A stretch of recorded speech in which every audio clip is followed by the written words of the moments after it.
A hero hears a call to adventure. It's a story told 3,000 years apart. The same tale, the same heroes, the same lessons. It appears in cultures separated by vast oceans. By impossible distances, this video looks at 30 cultural myths. They all share an identical narrative structure. It's an astonishing reality, and it forces a rethink. Of human history, of the very wiring of our minds, you'll see the shared blueprint, the blueprint of the human imagination. It shows how our ancestors, despite never meeting, dreamed the same dreams. How could a story about a world-ending flood arise independently in Mesopotamia and among the indigenous peoples of the Americas? What does it mean that a dying and rising god appears in the myths of Egypt, of Greece, of the Norse world? Mythology isn't scattered folklore. It's a single, global conversation, a universal language of story, and it tells you something about our shared humanity. The refusal is a kind of universal heartbeat. In a village that feels like the whole world, a young person stands at the edge of everything they know. The call comes. It's not a shout. It's a whisper on the wind, a message from a traveler, a dream that won't leave them. It's a summons to leave home, to go into the dark forest, or across an unknown sea toward a distant mountain. And the first response, the most human response, is almost always no. I'm not the one for this. My place is here. This is too much. This scene repeats. It could be a future chieftain in West Africa, hearing elders talk about a beast on the trade routes. It could be a young woman in feudal Japan, learning her family's honor depends on a journey she never wanted. The village, the forest, the sea, they're all the same thing. They're the ordinary world, and stepping away from it asks for a courage that isn't there yet. This pattern is so consistent in stories everywhere that it became the foundation for a big idea. In the mid-20th century, a scholar named Joseph Campbell spent years comparing myths from all over the world. From Gilgamesh to Polynesian navigators, he didn't see a chaos of different stories. He saw one blueprint. He called it the Monomyth, the hero's journey. Campbell thought this wasn't just cultural exchange. It was a map wired into the human psyche, a story we're born understanding, and that journey always starts with the call to adventure. And then the refusal. Why refusal? Because it makes the hero someone we recognize. It shows courage isn't a lack of fear, it's acting in spite of it. After the refusal comes guidance. A mentor appears, an older, wiser figure. They provide the tools, the advice, the magical aid to take the first step. Gandalf, a fairy godmother, a village elder with the secret of a beast's weakness. With that help, the hero crosses the threshold, leaves the familiar world. That's the point of no return. Then comes the road of trials, a series of tests that forges the hero into someone new. The structure is simple, and it has endless variation. The Maori demigod Maui, fishing up new islands from the ocean depths. The Greek prince Theseus, crossing the sea to Athens and then into the labyrinth. They both answered a call. They both faced immense trials. They both returned changed. That structural sameness suggests something. It suggests our minds aren't blank. They come with a kind of pre-loaded software for story, a deep code that makes us frame our biggest challenges in this specific arc, but the hero's journey is just the start. This shared wiring creates even more specific parallels, and stranger ones. The rain starts and it keeps going. It falls until the valleys disappear, until the hills are gone, until everything you know is just water. One family in the story, they're working. They build this huge boat on dry land. People around them are watching. They're confused or they're laughing. This family, they collect seeds. Every plant, they bring pairs of animals, and when the water gets high enough, they seal the door. You've heard this. But it's not just one story, it's dozens, maybe hundreds, and the people telling these stories, by any historical account, they never met. There's the Epic of Gilgamesh. From Mesopotamia, written on clay 4,000 years ago, the god Enlil, he's tired of all the noise people make. He wants to end them, but another god, he goes to a good king named Ziusudra. He tells him to build a boat, a giant cube, put your family on it, he says, put the seed of every living thing on it. The flood comes for 6 days and 6 nights. The boat ends up on a mountain. Ziusudra sends out birds to look for land, and for this, he gets to live forever. Now go somewhere else. Much later, in Hindu texts, there's a wise king, Manu. He's washing his hands in a river. A little fish swims right into his hands and it talks. It tells him a flood is coming, a flood that will wipe out all life. The fish says, if you protect me, I'll protect you. So Manu raises it. The fish gets enormous. When the flood does come, the fish tows Manu's ship. It pulls it to the top of a mountain. And from Manu, all of humanity starts over. The details line up. It's unsettling. A divine choice to wipe the world clean. One person gets a warning. They have to build something to survive, and it doesn't make sense to anyone else. Then the flood itself, the boat landing on a high place, the world starting again from that one point. You see this same sequence with Noah, with Deucalion in Greek myth, with the Incan story, Unu Pachacuti, where the world is overturned by water. The Hopi people have it. Aboriginal Australians have it in their songlines. So how? One idea looks back to the deep past. Geologists, archaeologists, they see signs of huge floods. Around 12,000 years ago, at the end of the last ice age, giant glacial lakes breaking through ice dams, sea levels rising, swallowing up land where early people probably lived. Could those events have been so traumatic, so huge, that they got carved into human memory everywhere? The story became a warning, a myth about how fragile everything is and about the chance to begin again. But the flood is just one kind of disaster we remember like this. If there's a chapter in our shared stories about water, there are also chapters about fire. About ice, about darkness. These aren't just old reports about the weather. They're stories about surviving, about resilience, about hoping for a promise, an agreement that it won't happen again. This pattern of a world washed clean and reborn through catastrophe, it means our ancestors weren't just writing down what happened. They were trying to find meaning in the most terrifying things they could imagine. And they found the same meaning on every shore. The earth grows cold, the fields are empty, and after that, across so many cultures, the story is almost always the same. A god of light and life is struck down, a goddess weeps, and in that loss the world just stops, it holds its breath. This is the second parallel, the myth of the dying god who rises again. It's a story where the seasons themselves become sacred. In ancient Egypt, the god Osiris was a king. He brought civilization. His brother was Set. Set represented chaos, the desert. And Set betrayed him. He tricked Osiris, got him into a chest and threw it into the Nile. His wife, the goddess Isis, she searched everywhere. She found his body. But Set had scattered the pieces, so through her magic, through her devotion, she gathered them. She restored Osiris, just long enough to conceive their son, Horus.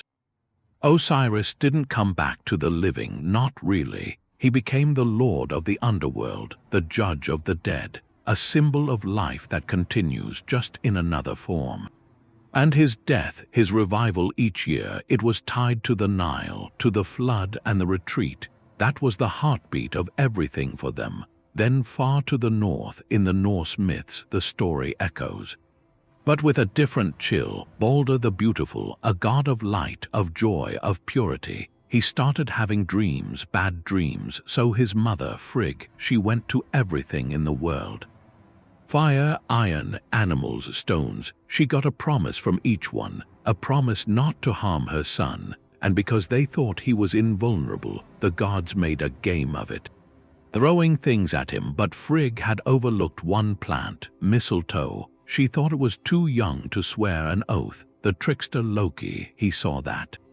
He made a dart from the mistletoe, and he guided the hand of the blind god hotter through it, and Balder fell, dead. The whole world mourned, gods, giants, everyone.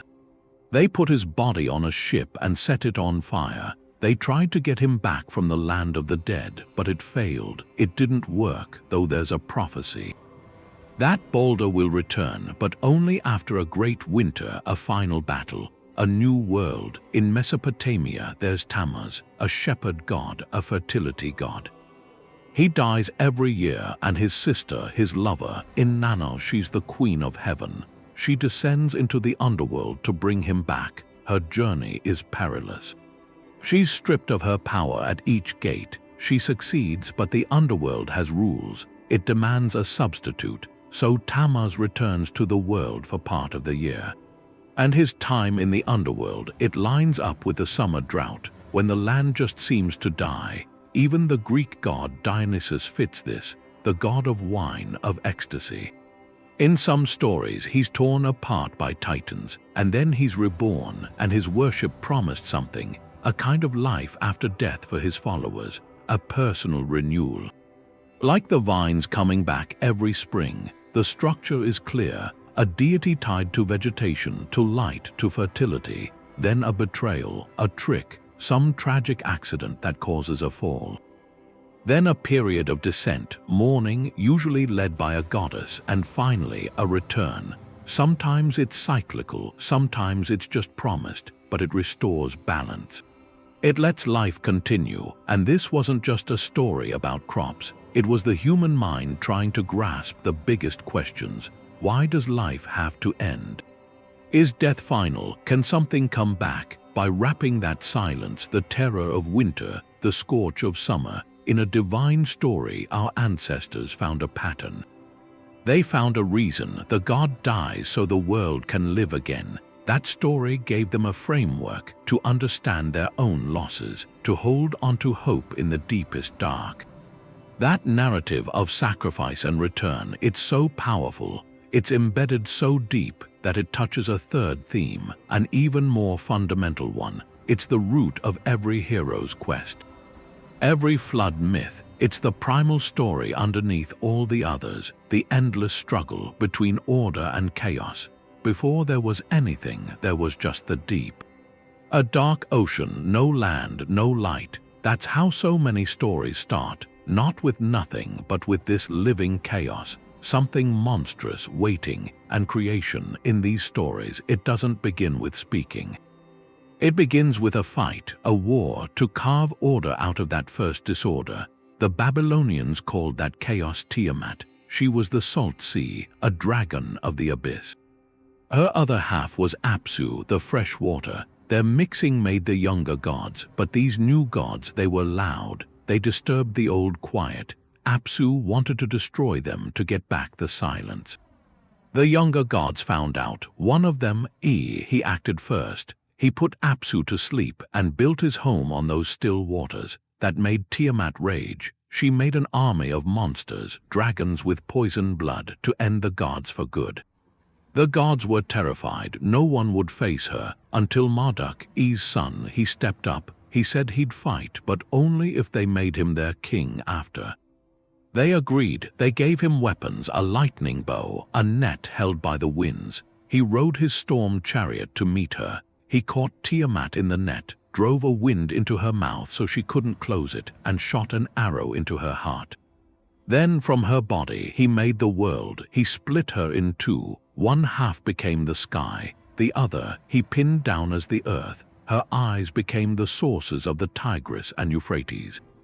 Her tail he bent into the Milky Way. Order was built from the pieces of chaos. In the north, the Norse told of Ginnungagap, a gap between fire and ice.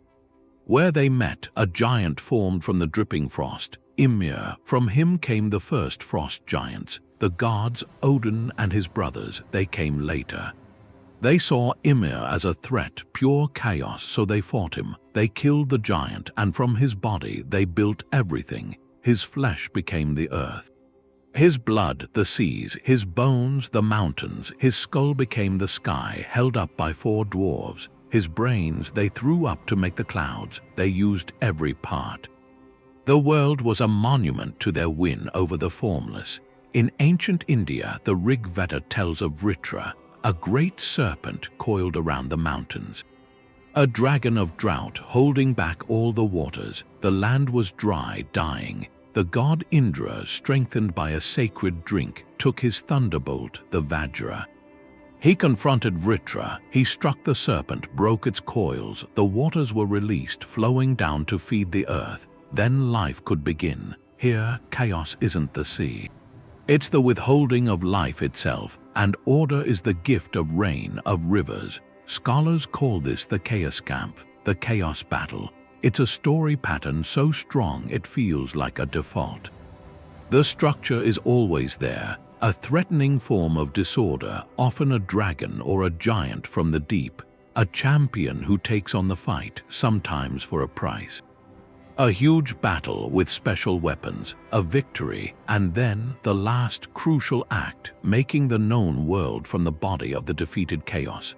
The universe isn't just made after the battle. It's made from it. This myth does 2 big things. First, it explains the natural world. Why is the land above the sea? Because a god pinned down the sea dragon's corpse. Why are there mountains? They're the bones of a fallen giant. Why do rivers flow? They're the tears of a beaten goddess. It gives everything a story, a reason, a divine origin from an act of courage. Second, it justifies the current order, the social order, the divine order. It says the way things are, kings ruling, priests mediating, a certain pantheon in charge. That's not random. It's the direct result of that first victory. Marduk is king because he saved everyone. The Aesir rule because they built the world. The story becomes a kind of cosmic constitution. It says order is precious. It was won through struggle, and it has to be defended because chaos is always waiting right outside. That idea that our reality is a fragile win over an endless night, it leads right to the next question. If the world was born from a fight between order and chaos, then where does the chaos in us come from? Why are we, the people in this ordered world, so deeply flawed? The myths have an answer for that too, and it usually starts with one catastrophic mistake. The world began from chaos, but the people in it were left in the dark. Cold, in so many stories, fire belongs to the gods. It's their secret, their privilege, the source of their power, and humans were meant to live without it. That's the 4th parallel, the theft of fire. It's never an accident, it's always a rebellion. In the Greek version, the Titan Prometheus looked at the humans he helped create. They were miserable, shivering, eating their food raw. The gods, with Zeus leading, decided to keep fire on Olympus. It was too dangerous to give away. But Prometheus felt a sympathy, a connection, so he took a stalk of fennel, hollowed it out. He went to the hearth of the sun chariot, or maybe to Hephaestus's forge, depending on who's telling it.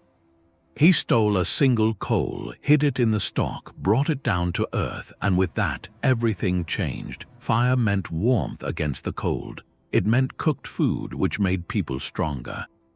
It meant forging metal, making tools, building what we call civilization. Zeus was furious. The punishment was legendary. Prometheus was chained to a rock in the Caucasus Mountains. Every day, an eagle would come and eat his liver. Every night, it would grow back, only for the torture to repeat the next day for thousands of years. The cost of the gift was eternal agony, but the gift itself was permanent. It couldn't be taken back. Now cross an ocean to the Pacific Northwest. Among the indigenous peoples there, the trickster is often raven or coyote. The story says a chief, or sometimes the sky people, kept all the light and warmth in a box, a bundle, high up in their lodge. The world was gray and cold. Raven felt sorry for the people, so he transformed himself, became a speck of dust, floated into the chief's daughter's drinking water. She swallowed him. He was born again as her child. The chief doted on this strange, crying grandson. The child pointed at the bundles hanging from the rafters. He wanted to play with them. One by one, the chief gave them to him: stars, the moon, finally the last bundle, the one holding the sun. The moment Raven had it, he transformed back. He burst through the smoke hole of the lodge, flying into the sky, releasing the sun and its warmth to the world. He didn't face an eagle, but he used deception. He endured a transformation, a kind of death and rebirth, to steal what was being hoarded. Then in Polynesia, the demigod Maui is the hero. The fire there is guarded by his ancestor, the goddess Mahuika. She keeps it in her fingernails, her toenails. Maui goes to her, asking for fire to help his people. She kindly gives him one of her flaming nails, but Maui, being a trickster, lets it go out. He goes back again and again. He asks and she gives until she has only one nail left. She realizes he's wasting her gift. Enraged, she throws the last nail at him. It sets the world on fire. Maui, to save everything, has to summon a great rain to put it out. But in the damp ashes, he finds fire still hiding in the wood of certain trees. He learns to rub sticks together to draw it out. He doesn't steal it from a box. He steals the knowledge of its secret hiding place after a catastrophic failure. The structure is unmistakable. A resource, fire, light. Sometimes the knowledge of agriculture is concentrated with the gods. A figure, often an outsider, a trickster, or a titan who sides with humanity, decides to redistribute it. The theft requires incredible cleverness, not just brute force, a hollow stalk, a transformation, a repeated request, and the thief always pays. Prometheus is chained. Maui faces a goddess's wrath and a world in flames. Even Raven had to live as a human child. The gift is irreversible. It changes humanity's destiny forever. This myth answers a deep question, a haunting one. If the gods made us, why did they leave us so helpless? Why is life so hard? The story says progress, knowledge, technology, they weren't gifts given freely. They were taken, they were won through cunning and sacrifice. They came with a cost, and they created a permanent rift. We are warm because someone rebelled for us. We see because someone tricked the keepers of the light. It frames the human condition not as a paradise lost, but as a hard-won upgrade, bought with someone else's suffering. It makes our relationship with the divine deeply ambiguous. Are they jealous parents? Are we ungrateful children? The story doesn't settle that. It just lives in the tension. And that tension leads directly to another story pattern, a more wistful one. If fire was stolen to improve our lot, what were things like before we needed improvement?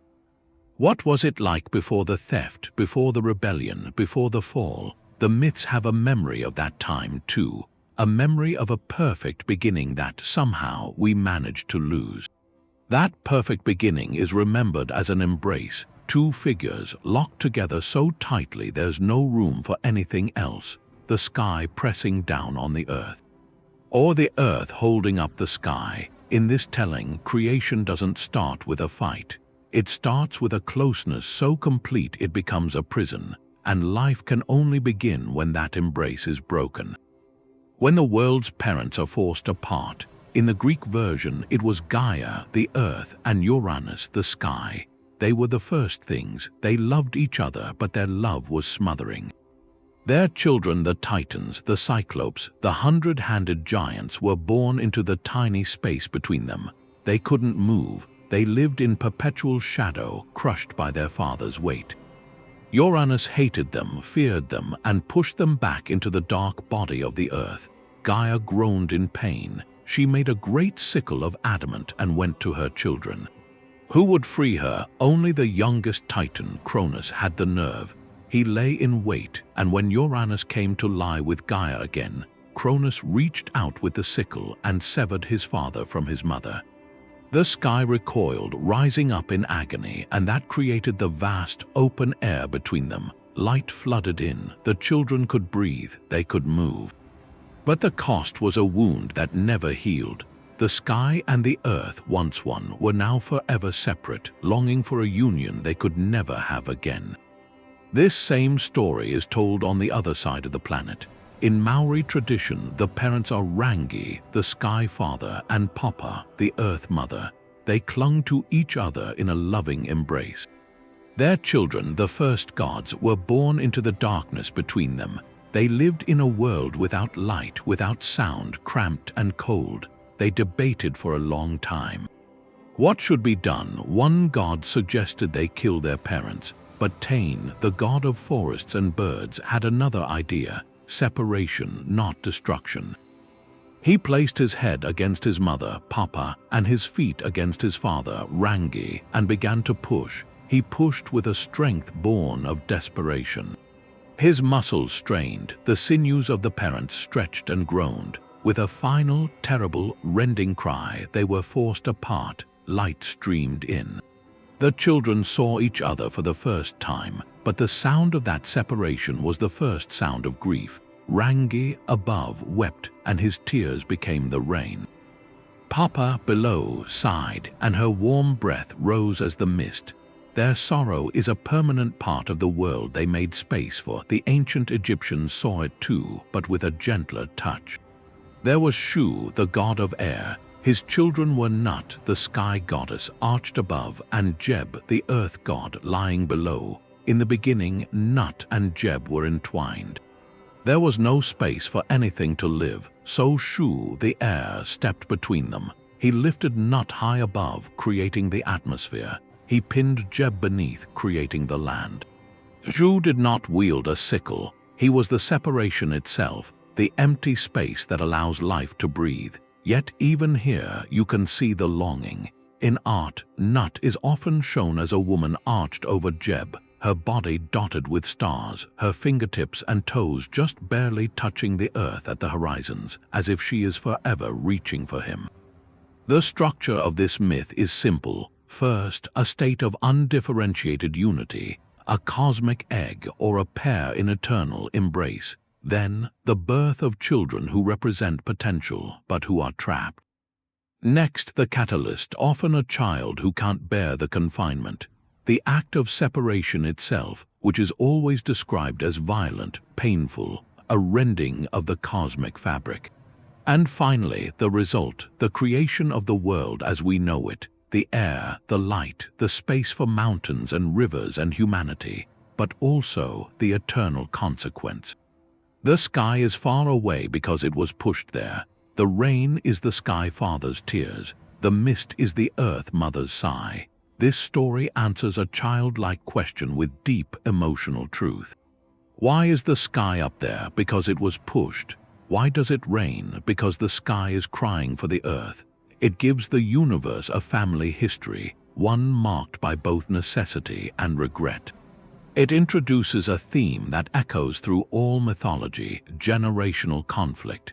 The children must break the world of their parents to make their own.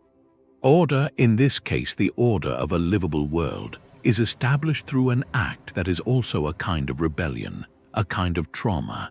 The paradise wasn't lost through a mistake. It was never a paradise for those born into it. It was a beautiful, suffocating closeness that had to end so that everything else could begin. And in that newly opened space, with light finally shining through, another kind of story becomes possible. A story not of gods and chaos, but of the first people, and the place they once called home before the walls went up. That space became a garden, a place of perfect balance. The first people walked there without fear, without need. They didn't know hunger, they didn't know sickness. Time stood still because the end of things, that concept hadn't entered the world yet. This is the sixth parallel, the story of a lost golden age. It's maybe the most haunting echo, a shared memory of a home we never knew and a fall we all somehow remember. The structure is always the same. First, a state of primordial perfection. In the Hebrew tradition, that's the Garden of Eden. Adam and Eve lived there in direct communion with the divine. They tended the garden but without toil. All fruits were permitted except one, the tree of the knowledge of good and evil. The rule was clear: don't eat from it, because on the day you do, you will surely die. But the serpent questioned this. It told Eve the fruit wouldn't bring death. It would open their eyes, make them like gods, knowing good and evil. She ate. She gave some to Adam, and in that moment their eyes were opened, but not to divinity, to shame. They saw their own nakedness. They hid from the voice of God. And for that they were cast out. The gates closed behind them, guarded by a flaming sword. Paradise was lost. Then began the world of labor, of pain in childbirth, of sweat on the brow, and of physical death. The ancient Greeks had their version. Hesiod wrote of 5 races. The first was the golden race. They lived under the Titan Cronus. They lived like gods, hearts free from sorrow, remote from toil and misery. They didn't age. Their death came like a peaceful sleep. The earth produced food for them abundantly, of its own will. After their time, they became benevolent spirits watching over humanity.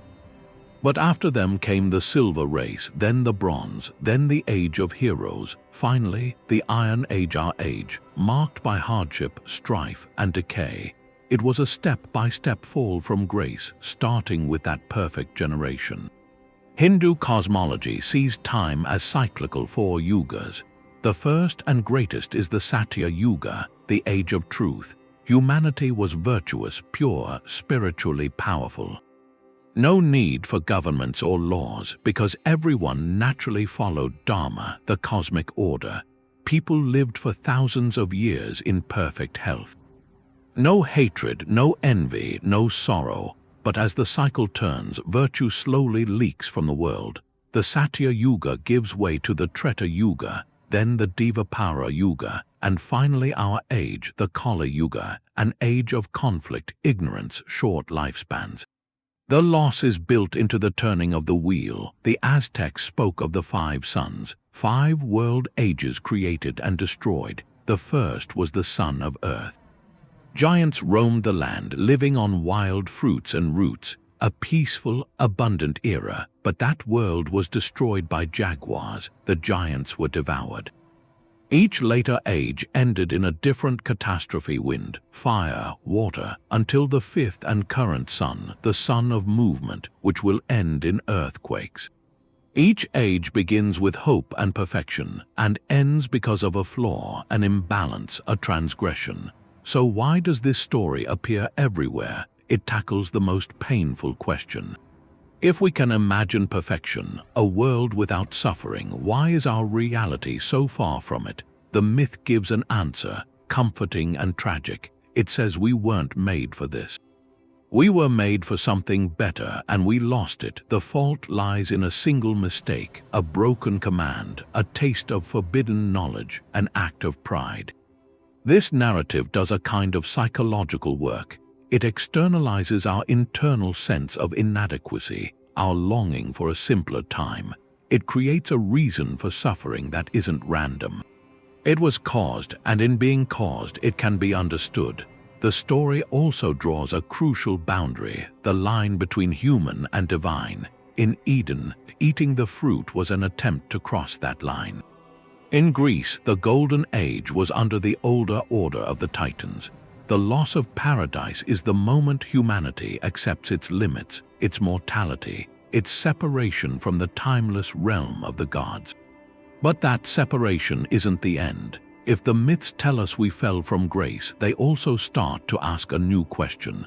If we are here in this world of toil and twilight, is there a way back? A path to recover what was lost, even if we can never return to the garden itself? That longing gives rise to the next pattern, a story not of loss, but of a search for what lies beyond the horizon. The path to that lost garden is closed, always blocked, but there's another road. It doesn't lead up, it leads down into the earth. That's the 7th parallel. The descent into the underworld. It's an act of defiance against the natural order, and the reasons are human reasons, love, or a desperate need for knowledge. This story, its structure, it's like a map of the human soul. It starts with a loss, a shattering loss. For the Sumerian goddess Inanna, queen of heaven and earth, the loss is her husband. The shepherd god Dumuzi, or maybe it's her pride, a desire to challenge her sister, Ereshkigal, who rules the land of no return. Inanna puts on her finest things. Her crown, her lapis beads, her royal robe. She says she will go to the great below. Her advisor warns her, no one comes back unchanged. She goes anyway. There are 7 gates. At each gate, something is taken: her crown, her beads, her robe. She arrives naked, bowed before her sister's throne. Ereshkigal looks at her with the eye of death. And Inanna becomes a corpse, hung on a hook. In the Greek story, the loss is quieter, more intimate. Orpheus, the greatest musician, loses his wife, Eurydice. On their wedding day, a snake bite takes her. His grief is so deep it moves the gods. They tell him the way, down through the cave of Taenarus, to the river Styx. His music charms the ferryman Charon. It soothes Cerberus, the 3-headed dog. It makes the dead weep. He stands before Hades and Persephone, and he plays. He sings of his love. He asks for one thing: to lead Eurydice back to the living world. The rulers of the dead are moved. They agree, but on one condition. He must walk ahead. He must not look back until they are both in the sunlight. It's a test of faith. In Japanese myth, the loss is also a spouse. The creator god Izanagi's wife, Izanami, dies.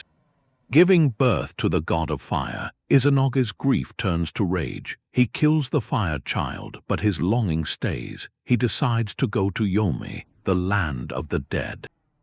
To bring her back, he finds her in the darkness. He can't see her, but he hears her voice. She tells him she has eaten the food of Yomi. She is bound to that place. She begs him not to look at her, but he lights a torch and he sees her body is rotting, swarming with maggots. She shrieks in shame and anger. She sends the hideous women of Yomi to chase him out. He flees. He blocks the pass to the underworld with a huge stone, separating the living from the dead forever. These stories, from Mesopotamia, Greece, Japan, they share the same skeleton. A hero, divine or mortal, crosses the threshold. From life into death, they face guardians. They travel through a landscape of shadow. They confront the ruler of that realm, and they try to negotiate. But here's the crucial part, the heartbreaking beat. The return is almost always conditional. And the condition is almost always broken. Inanna is rescued only because helpers are sent to bargain. But a substitute must be found. Her husband Dumuzi must take her place for half the year. Orpheus looks back. Izanagi looks. That moment of doubt, of human weakness, of unbearable curiosity. It severs the chance for a full return. This pattern, scholars call it katabasis. It's not about geography. It's a metaphor for the journeys we take into our own depths, into grief, into depression. Into the parts of the mind we fear. We go down looking for an answer, a lost love, a piece of ourselves, and we learn the same hard lesson the myths teach.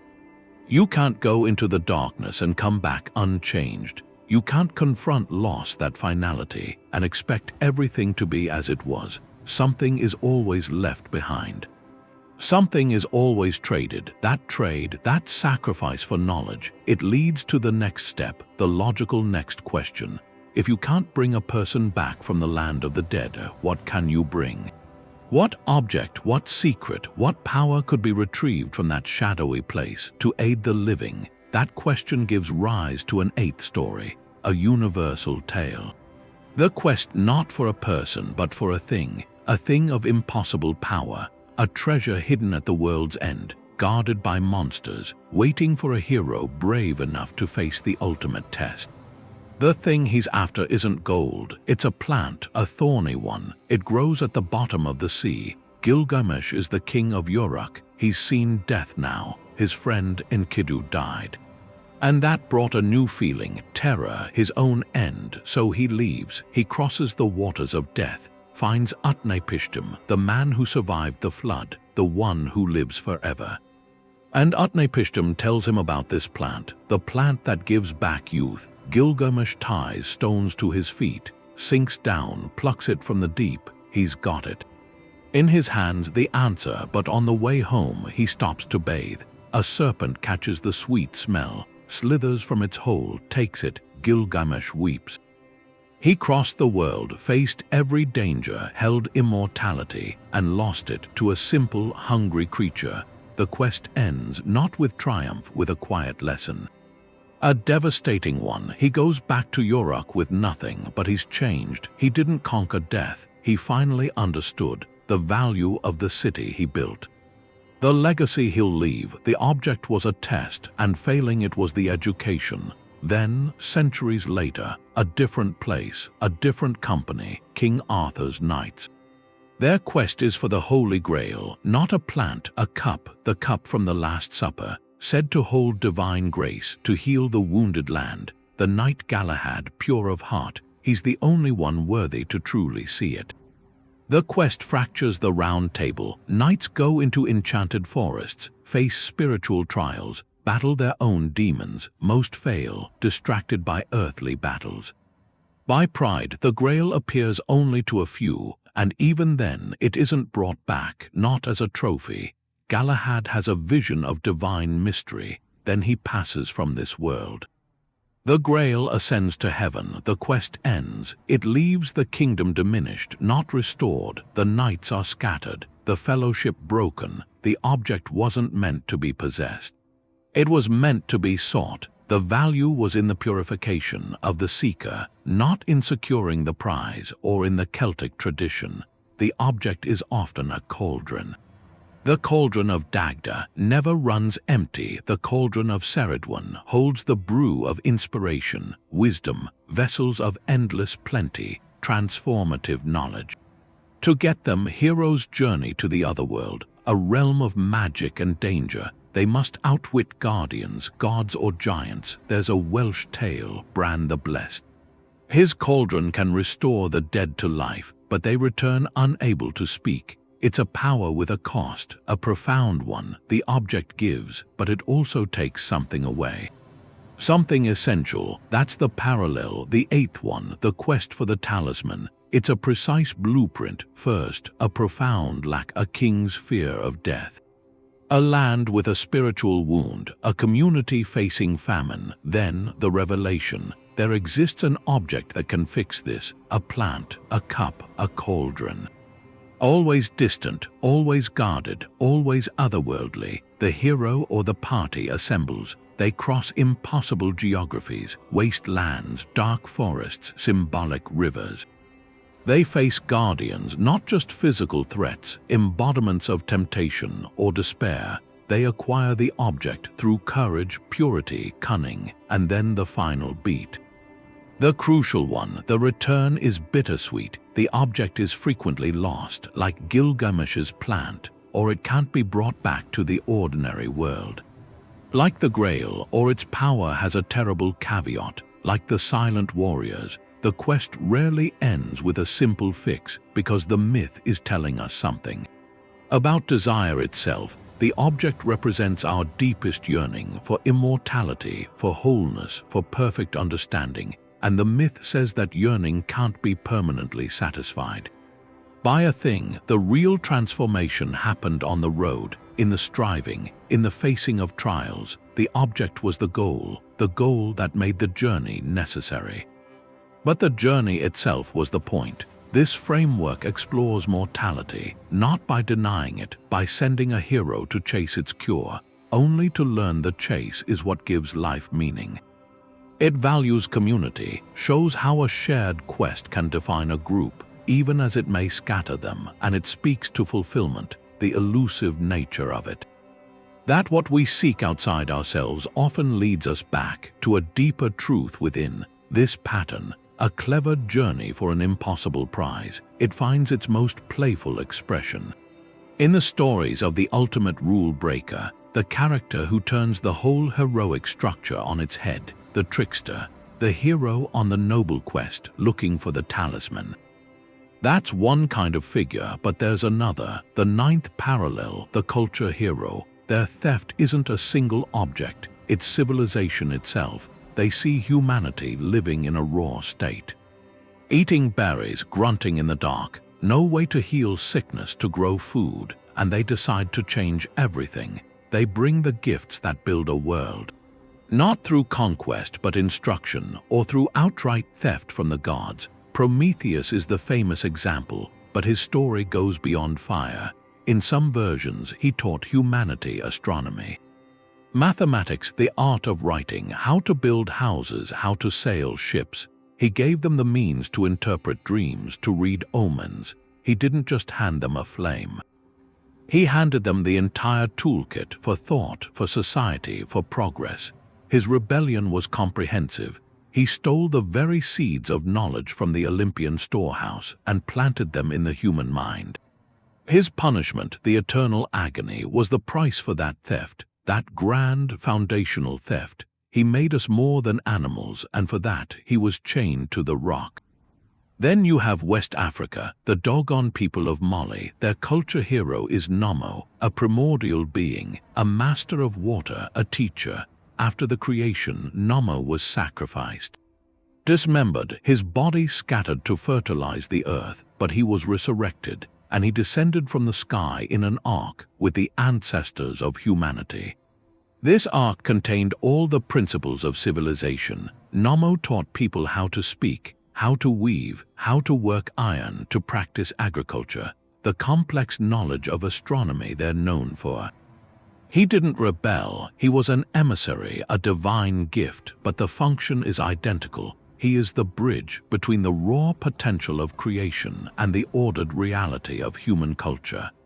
He delivered the blueprint. In ancient China, this role isn't one figure but a series. Sage kings, Shennong, the divine farmer, he tasted hundreds of herbs to discover which were medicine, which were poison. He invented the plow, taught people systematic agriculture, ending the hunting and gathering. He established markets for trade. Another, Huangdi, the Yellow Emperor, credited with inventing writing, the compass, pottery, silk, political bureaucracy. These aren't tricksters, they're benevolent inventors. But they occupy the same archetypal space. They appear at the dawn of time when humanity is helpless, and through compassion, through wisdom, they provide the fundamental skills. They turn chaos into community. The structure of this myth is clear, profound. First, a depiction of the pre-cultural condition, often bleak, vulnerable, silent. Then, the arrival of the culture hero. Their motivation is usually compassion, or a sense of justice, or a rebellious spirit against a divine order that keeps humanity in ignorance. The third act is the acquisition. Sometimes it's a daring theft like Prometheus, sometimes a deliberate gift like Nomo, sometimes it's painstaking personal discovery like Shennong tasting each herb. Then the crucial step, the hero doesn't hoard this knowledge, they teach, they distribute, they give it away freely to all people. The final result is the establishment of the social order. Language allows law, agriculture allows cities, medicine allows longevity. The myth answers the question, how did we get here? How did we learn to do all this? And it answers with a story of a single, transformative benefactor. This narrative does more than explain origins. It frames civilization not as something that evolved slowly, but as a revelation. A sudden awakening. It gives our greatest achievements a sacred origin, a heroic origin story. It tells us that society, art, technology are gifts, and like all profound gifts in mythology, they come with a cost. A responsibility. Prometheus paid with his flesh. Shennong risked his life with every new plant. The knowledge they gave set humanity on a path away from the innocent state of nature. It created complexity, hierarchy, new forms of suffering alongside the comfort. The culture hero myth acknowledges that trade-off. We gained the world, but we lost a simpler one. And in that space between the gift and its consequence, another archetype thrives. One who doesn't bring order, but constantly tests its edges. the one who reminds us that chaos is never fully banished. It lives in the laugh of the trickster. Loki is bound in a cave somewhere deep underground. They've got him chained there with the entrails of his own son. And above him a serpent hangs, dripping venom. His wife, Sigyn, she holds a bowl up to catch it, but when she has to turn away to empty the bowl, the poison falls on his face. And he writhes. That writhing, they say, is what causes earthquakes. That's the price, the ultimate containment. But even in that punishment, the Norse myths tell us something. Without Loki's tricks, the gods would never have gotten their greatest treasures: Thor's hammer, Odin's spear, Freya's necklace, the wall around Asgard itself. All of it came through his deceptions. He's the necessary flaw, the spark in the machine. That's the 10th parallel, the trickster's chaotic redemption. This figure who operates outside the rules, their motives are almost never noble. It's hunger, lust, boredom, petty revenge. Take the Native American coyote. He's always chasing his next meal or some romantic pursuit. He leaves this trail of absurdity behind him, and sometimes profound change. There's a story where he tries to steal fire from a group of fireflies, or maybe it was the sun itself. He fails, of course, spectacularly, but in his scrambling, he scatters the embers. He scatters them across the land. And that's how the different tribes got fire. His selfish act becomes a communal gift. He didn't mean to. He just wanted to keep warm. Then there's Anansi the spider from West Africa. All cleverness and appetite. He wants stories. All the stories in the world belong to the sky god Niamh. Anansi decides he's going to get them, the price. He has to capture 4 impossible creatures: a hornet, a python, a leopard, and a fairy that no one can see. He doesn't use strength, he uses psychology. He tricks the hornet into a gourd by pretending it's raining. He convinces the python to stretch out along a branch to prove he's longer than it, and then he ties him to it. He digs a pit for the leopard. For the fairy, he uses a doll covered in sticky gum. Through lies and cunning, he delivers them all. He buys the stories for everyone. But he also establishes something, that stories belong to the clever, to the tricksters, not just to the powerful. His chaotic methods redistribute knowledge. Or the Polynesian demigod Maui. In so many of his tales, he fits this. He doesn't just fish up islands. He does it because his brothers won't share food with him.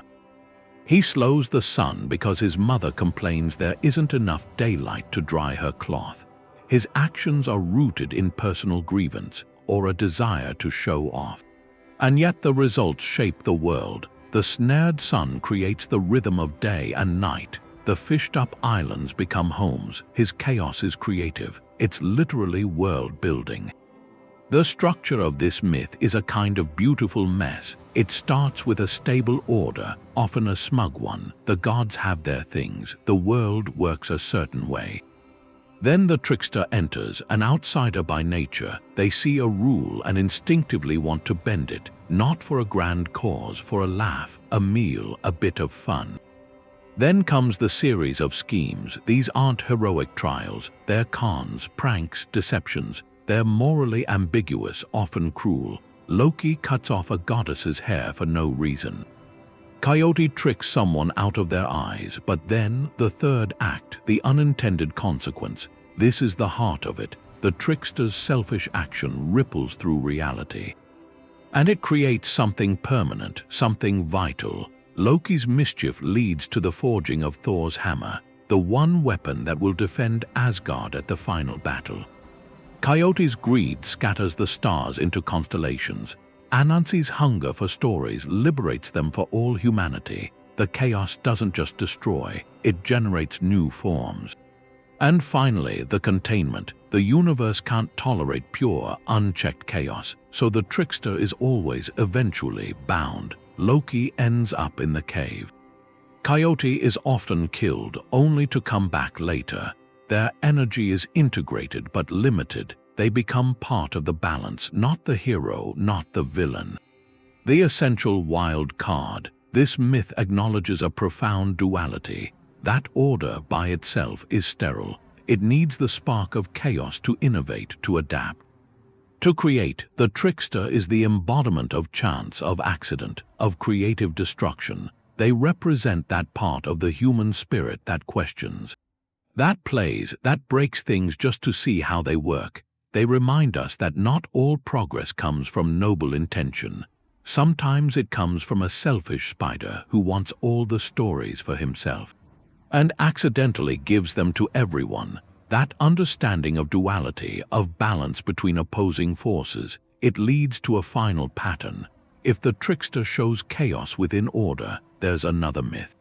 One that shows the ultimate reconciliation. A story that doesn't end with a binding or a battle. It ends with a marriage, a sacred union that holds the whole universe together. They were born together, a single miracle split in two. One brother draws his first breath at dawn, the other in twilight. That's the 11th parallel. The myth of the divine twins, not identical but complementary. One is the sun, the other is the moon. One is order, the other is the necessary chaos. Their story is a dance, and it appears in traditions that couldn't have spoken to each other. In the ancient Hindu Vedas, you have the Ashvins, physicians of the gods. Twin horsemen riding a golden chariot across the sky, bringing the dawn. They're masters of healing, of restoration, but their origin is difficult, a miraculous birth that sets them apart. Born to the sun god Surya and a goddess who takes the form of a mare, they're associated with light, with medicine, with the morning, but even their benevolence has a duality. They bring light, but they also know the secrets of herbs that work in the dark earth. Then you sail across the Mediterranean to the Greek Dioscuri. Castor and Pollux, one is mortal, the son of a king. The other is immortal, the son of Zeus. Castor is a master horseman, Pollux a peerless boxer. They're inseparable. They sail with Jason, they fight together, but when Castor is killed, Pollux is devastated. His divine heritage means nothing without his brother. He begs Zeus to let them share his immortality. So they're placed in the sky as the constellation Gemini. They spend half their time in the underworld, half in the celestial heights. Their existence is a balance. Mortal and immortal, earth and sky, life and death forever intertwined, now cross the Atlantic to the Maya in the Popolvuh, the hero twins Hunahpu and Exbalanque. They're the ultimate expression of this pattern. Their birth comes after the failure of their father and uncle, who were defeated by the lords of the underworld, Xibalba. The twins are born for a purpose, to confront that chaos. Hunahpu is linked to the sun, a hunter with a blowgun. Exbalanque is associated with the moon and the jaguar, the clever strategist. They're not gods at first, but they become them through trials. They descend into Xibalba, the place of fear. They outwit the Dark Lords not with force, but with ingenuity. They play the ball game of life and death. They're burned in an oven and reborn, more powerful. They defeat the lords of the underworld not by destroying them, but by diminishing their power. And when their work is done, they rise into the heavens. One becomes the sun, the other becomes the moon. Their eternal cycle begins. The structure of this myth is an engine. It starts with a birth that defies the ordinary, often a god, a miraculous conception, a tragic legacy. The twins grow, their personalities diverging. They embody complementary spheres, day and night, healing and challenge, strategy and strength. The core is a shared quest, a descent, a great battle where their combined opposite strengths are the only key to victory. One brother's logic is useless without the other's intuition, and their fate is to be etched into the cosmos. They become constellations, or the sun and moon, a permanent reminder in the sky of the balance they represent. This narrative explores a truth about how our ancestors saw the universe. Creation wasn't a single act by a single force. It was a collaboration between opposites. Light needs shadow to be seen. Life is defined by death. order requires the occasional tremor of chaos to remain vital, not stagnant.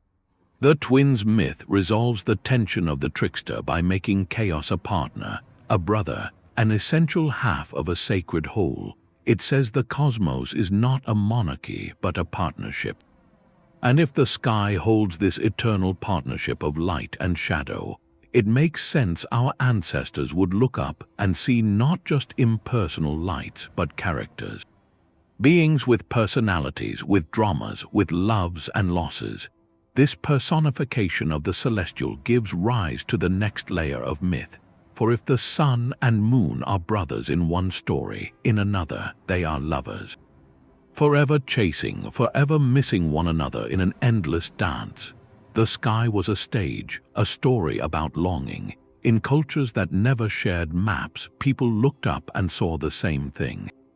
A lover, radiant and passionate, chasing someone cooler, more elusive across the dome of heaven.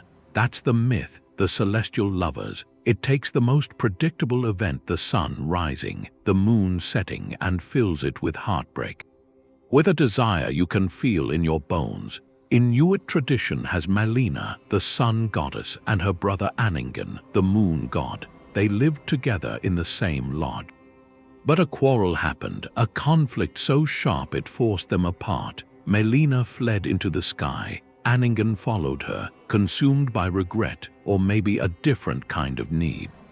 He chases her still. His pursuit is so frantic he forgets to eat. He grows thin until he vanishes for a few days each month. That's the new moon. Then he returns to Earth to hunt, to gather strength before starting the chase again. And when he finally catches her, in that brief embrace, we see an eclipse, a fleeting union before it all starts over. The ancient Greeks had their versions. One tells of Helios and Selene, the sun god and moon goddess, titans driving chariots across the sky on a strict schedule, but their romance was often told through mortals. A young man named Endymion, so beautiful that Selene fell in love with him as he slept. In a cave, she begged Zeus to grant him eternal sleep, so he would remain forever young, forever hers to visit in the night. Her love became a silent vigil, a nightly descent to his hidden resting place, so the moon's gentle light here isn't a flight, it's a chosen visit to a beloved dreamer. Japanese myth has the sun goddess Amaterasu and the moon god Tsukuyomi, her brother. They ruled the sky together in harmony, but Tsukuyomi committed a transgression. He killed the goddess of food, Yuk Mochai, in a moment of disgust when he saw how she produced the feast. Amaterasu was horrified by this violence against a provider of life. She declared she would never look upon him again. She moved to another part of the sky. That separation created the permanent divide between day and night. Once siblings in harmony, now forever parted by an act of impurity, they only meet briefly during an eclipse, a tense, silent reunion. The structure of this story is a kind of clockwork. First, the celestial bodies get personalities. The sun is often masculine, fiery, pursuing, constant. The moon is often feminine, cool, reflective, cyclical, elusive. They begin together in unity or close kinship, then a rupture, a quarrel, a transgression, a moment of violence or shame that forces their separation. And the separation isn't a passive fact, it's an active, eternal dynamic, a chase, an avoidance, a scheduled loneliness. Their alternating appearances in the sky become the proof. Day is when one lover is visible, night is when the other takes the stage. The moon's phases tell a subplot, waxing in hope, full in brief glory, waning in loss. And the rare eclipse, that astonishing event, is their momentary reunion, passionate or dangerous, the universe's most reliable rhythm explained through human emotion. Love, loss, regret, an ache that spans the cosmos. This pattern does a profound thing. It humanizes the impersonal machinery of the heavens. It gives people a narrative to hold onto, a reason for the fundamental cycle of their lives. Night coming isn't just a scientific fact. It's the sun turning away in grief, or the moon emerging to search. The eclipse is sacred because it's the story coming briefly true. By wrapping the cosmos in a love story, our ancestors made the universe a place that understood heartache. It made the sky familiar. It suggested the greatest powers were governed by stories like our own. And if the sun and moon are locked in a cycle driven by a past transgression, it echoes that earlier myth of a lost golden age, a paradise shattered by a single mistake. The celestial romance is that primal fall, written in light across the sky every day. A constant, gentle reminder that the world we live in is a world of separation, of cycles born from a break that can never fully be mended. You have these stories. A couple in the sky, someone stealing fire, a world parent being torn apart. They show up in ancient Greece, they show up in New Guinea. These people never met. They never traded stories, so how does the same blueprint get into their heads? To answer that, you have to step away from the myths, you have to step into the mind. Into psychology. In the early 20th century, a Swiss psychiatrist named Carl Jung noticed something.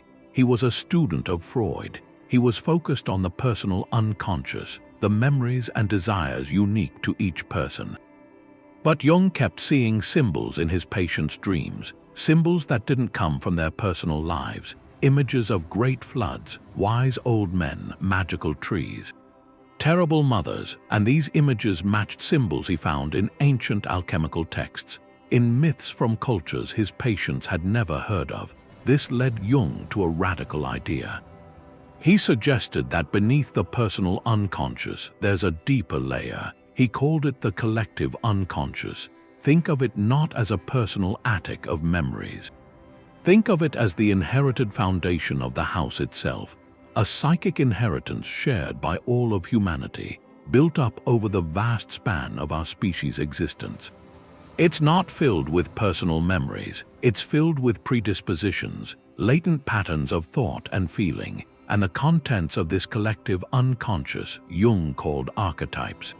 An archetype is a universal model, a primordial image. It's like a psychic mold. It shapes how we experience fundamental aspects of life: the mother, the father, the child, the hero, the trickster, the wise old man, the shadow. These aren't characters you consciously learn. According to Jung, they are psychic organs, as innate to the human mind as the instinct for language, and these archetypes seek expression. They push their way up into consciousness. They demand to be seen, to be given form. How do they manifest? In our dreams, in profound art, and most powerfully in our myths. A culture doesn't invent the archetype of the hero's journey.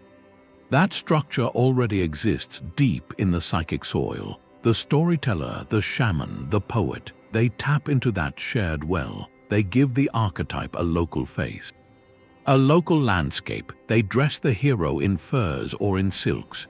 They set his quest in a frozen forest or a sun-baked desert. But the underlying skeleton, the call, the refusal, the mentor, the ordeal, the return, that comes from within. It's the mind's own native story. So for Jung, the identical structures across oceans weren't a mystery of historical contact. They were a predictable outcome of shared psychic hardware. The Maori story of Rangi and Papa being forced apart expresses the archetype of the separation of the world parents. The Babylonian myth of Marduk slaying Tiamat gives form to the archetypal chaos battle. Prometheus and Raven, though continents apart, are both manifestations of the archetypal trickster and culture hero. The details are the local costume. The plot is the universal script written by the collective human imagination. This psychological lens is powerful. It explains the emotional resonance. We don't just understand the hero's fear intellectually. We feel it in our gut because we are tapping into the archetype itself. It suggests that when we listen to these ancient myths, we aren't just hearing about gods and monsters. We are hearing echoes from the deepest chambers of our own shared mind. Jung's theory offers a compelling answer. The The myths are identical because the minds that created them are identical at the deepest level. But is that the only answer? If the collective unconscious explains the similarity of structure, what explains the stunning similarity of specific details? The flood, the boat, the animals, the mountain, could that really just be an archetype expressing itself in the same precise sequence over and over? Another school of thought looks not inward to the mind but outward across the map. It suggests that maybe, just maybe, these stories did travel, that long before recorded history, people were connected in ways we are only beginning to understand. The collective unconscious is an elegant idea, a kind of psychic inheritance, but it doesn't fully explain the boat, this specific boat, loaded with animals surviving a global flood landing on a mountain. Could that precise image really emerge on its own a dozen times just from the depths of the mind? That question splits scholars. It's a fundamental debate. On one side, there's diffusion, the slow spread of a tale from a single origin, carried on the breath of travelers over millennia. Think of a story leaving Mesopotamia. A merchant hears the epic of Gilgamesh or the older story of Ziusudra in a port. He carries it with his goods along the trade routes to India. The story changes. Ziusudra becomes Manu, the cube-shaped boat becomes a ship towed by a fish. The story moves to Southeast Asia, then onto an outrigger canoe sailing into the Pacific. With each new shore, the story sheds its skin. Local gods take over, local animals fill the ark, the mountain becomes a local volcano. After centuries, that Mesopotamian seed grows into a forest of different trees. But you can trace the root. Proponents point to evidence of ancient contact, the spread of bronze, linguistic links, the sweet potato, a plant native to the Americas, found in Polynesia long before Columbus. If a tuber can cross the ocean, why not a tail? Then you face the other argument, polygenesis, independent invention. Its case is built on distance and human commonality. Take the flood myths of the Pacific Northwest. Their stories have a great flood, a survivor in a canoe, a mountaintop. There's no plausible route for a Mesopotamian story to travel across Siberia, over the Bering Strait, down the coast, keeping its core intact. The isolation seems absolute, so maybe they invented it themselves, and why wouldn't they? If your home is a river valley or a coastal plain, your greatest fear isn't fire. It's water. A catastrophic flood is a universal trauma. A storm surge, a glacial lake bursting, a tsunami. The story writes itself, a warning, a divine reset. A lone survivor to ensure the world continues. The boat isn't borrowed. It's the logical solution anyone would imagine facing rising water.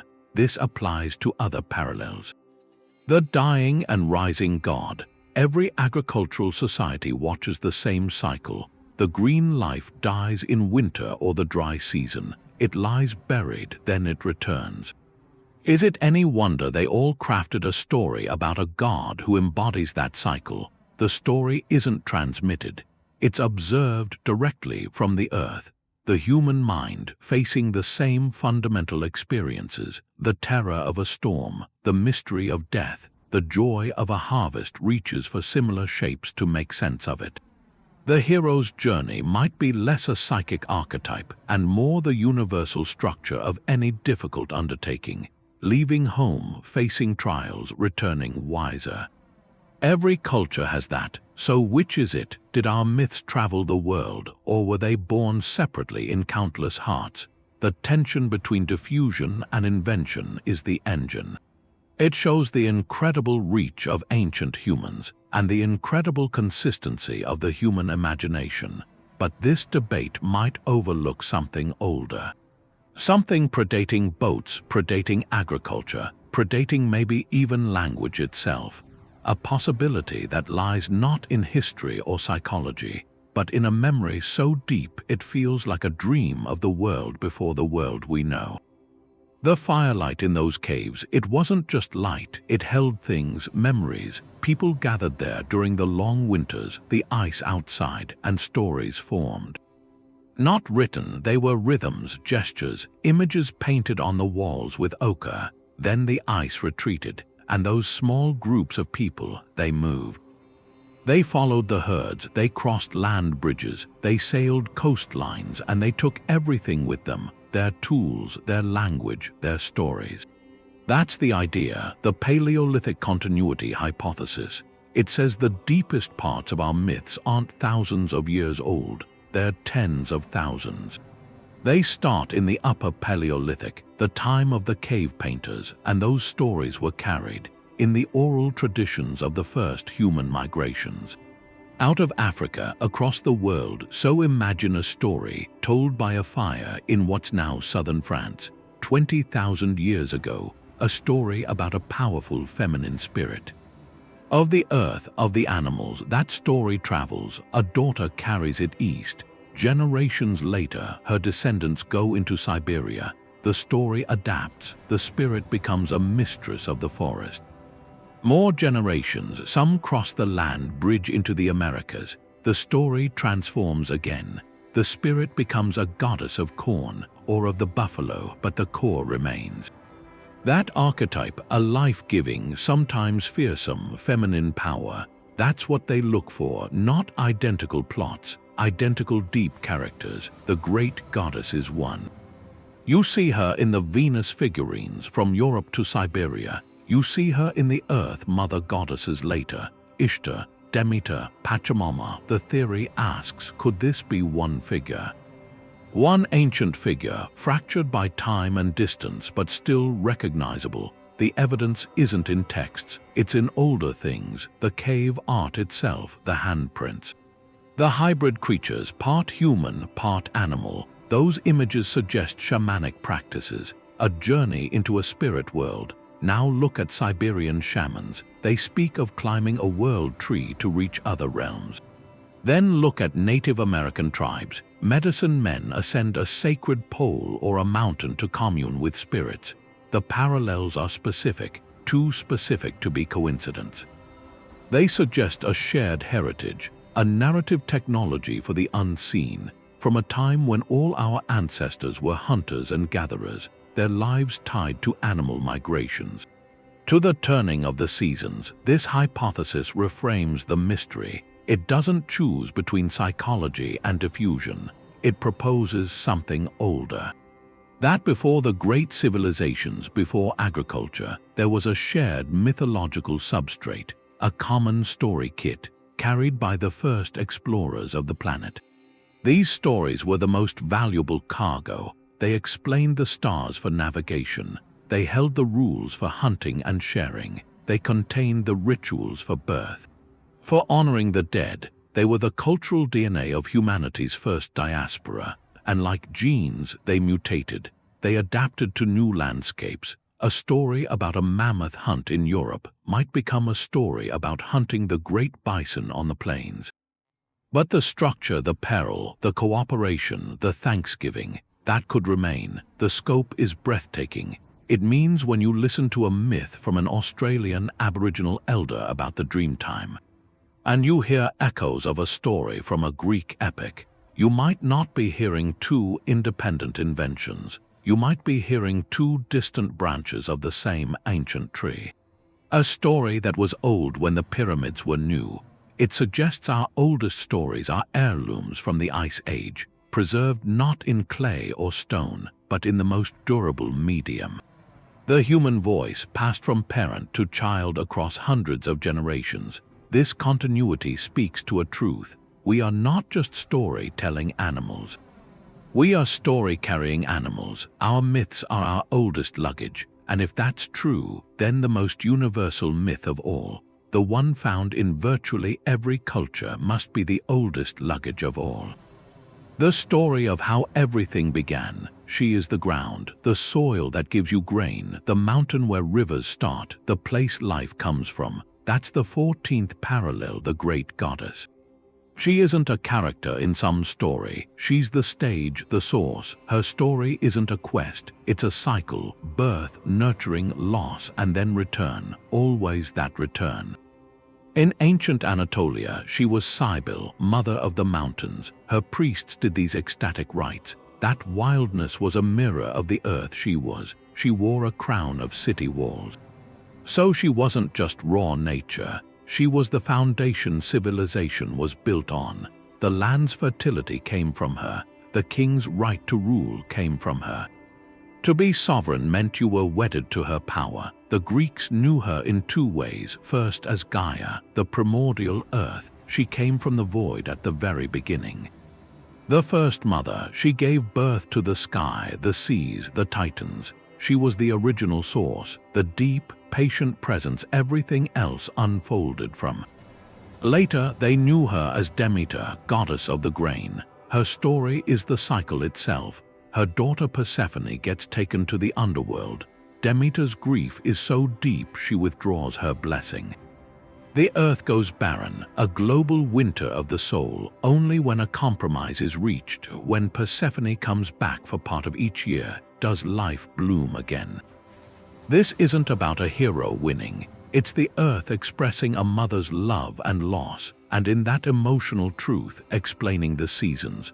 Cross the world to the Andes, you meet Pachamama.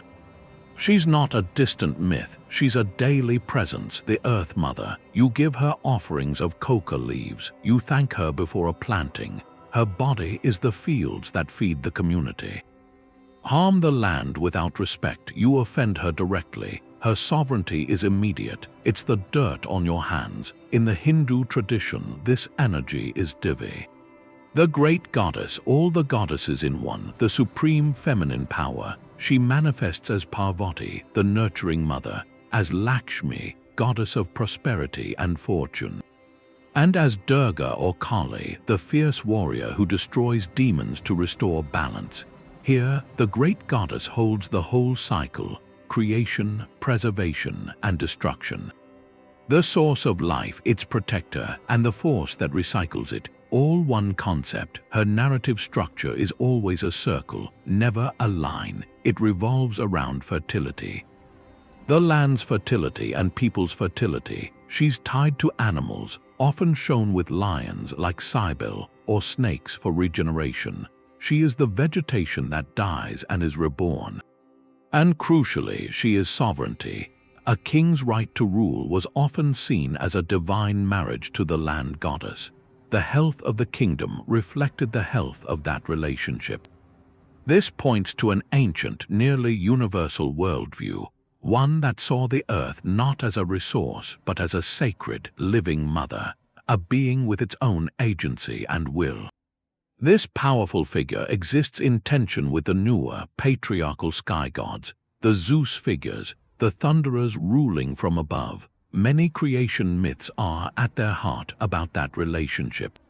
A sky god mating with an earth goddess to produce the world, or a sky god asserting dominance over her, separating the heavens from the earth, imposing a different order. The persistence of the great goddess from the oldest Neolithic figurines to the living traditions of the Andes, it tells us something about the human psyche. It reveals a deep ancestral memory of a time when the source of all life, the ultimate power, was conceived of as feminine, as the nurturing, all-providing, yet sometimes terrifying body of the world itself. Her cyclical story offered a framework for understanding the fundamental mysteries, why we are born, why we must leave, and why life, against all odds, finds a way to begin again. The divine breath fills the lungs of clay. That moment in so many stories, humanity's first breath happens in a workshop, not a garden. The gods were lonely. Or they were tired. They needed someone to tend the fields, to make offerings, to carry their names. So they looked down, not to the heavens, to the mud of a riverbank, to the red earth, to the bones of the world. That's the 15th parallel. The first people made from the substance of the world. The structure is always the same. It starts with a divine need. In the Babylonian story, the younger gods are exhausted. They rebel against the work of keeping the cosmos going. The god Enki has an idea.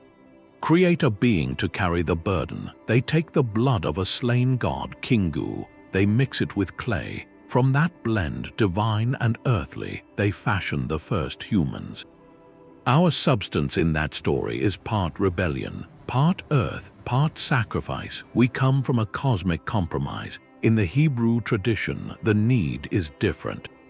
Not for laborers, for a companion. Yahweh shapes the first man, Adam, from the dust of the ground. The word Adama means soil. It's a pun written into the origin.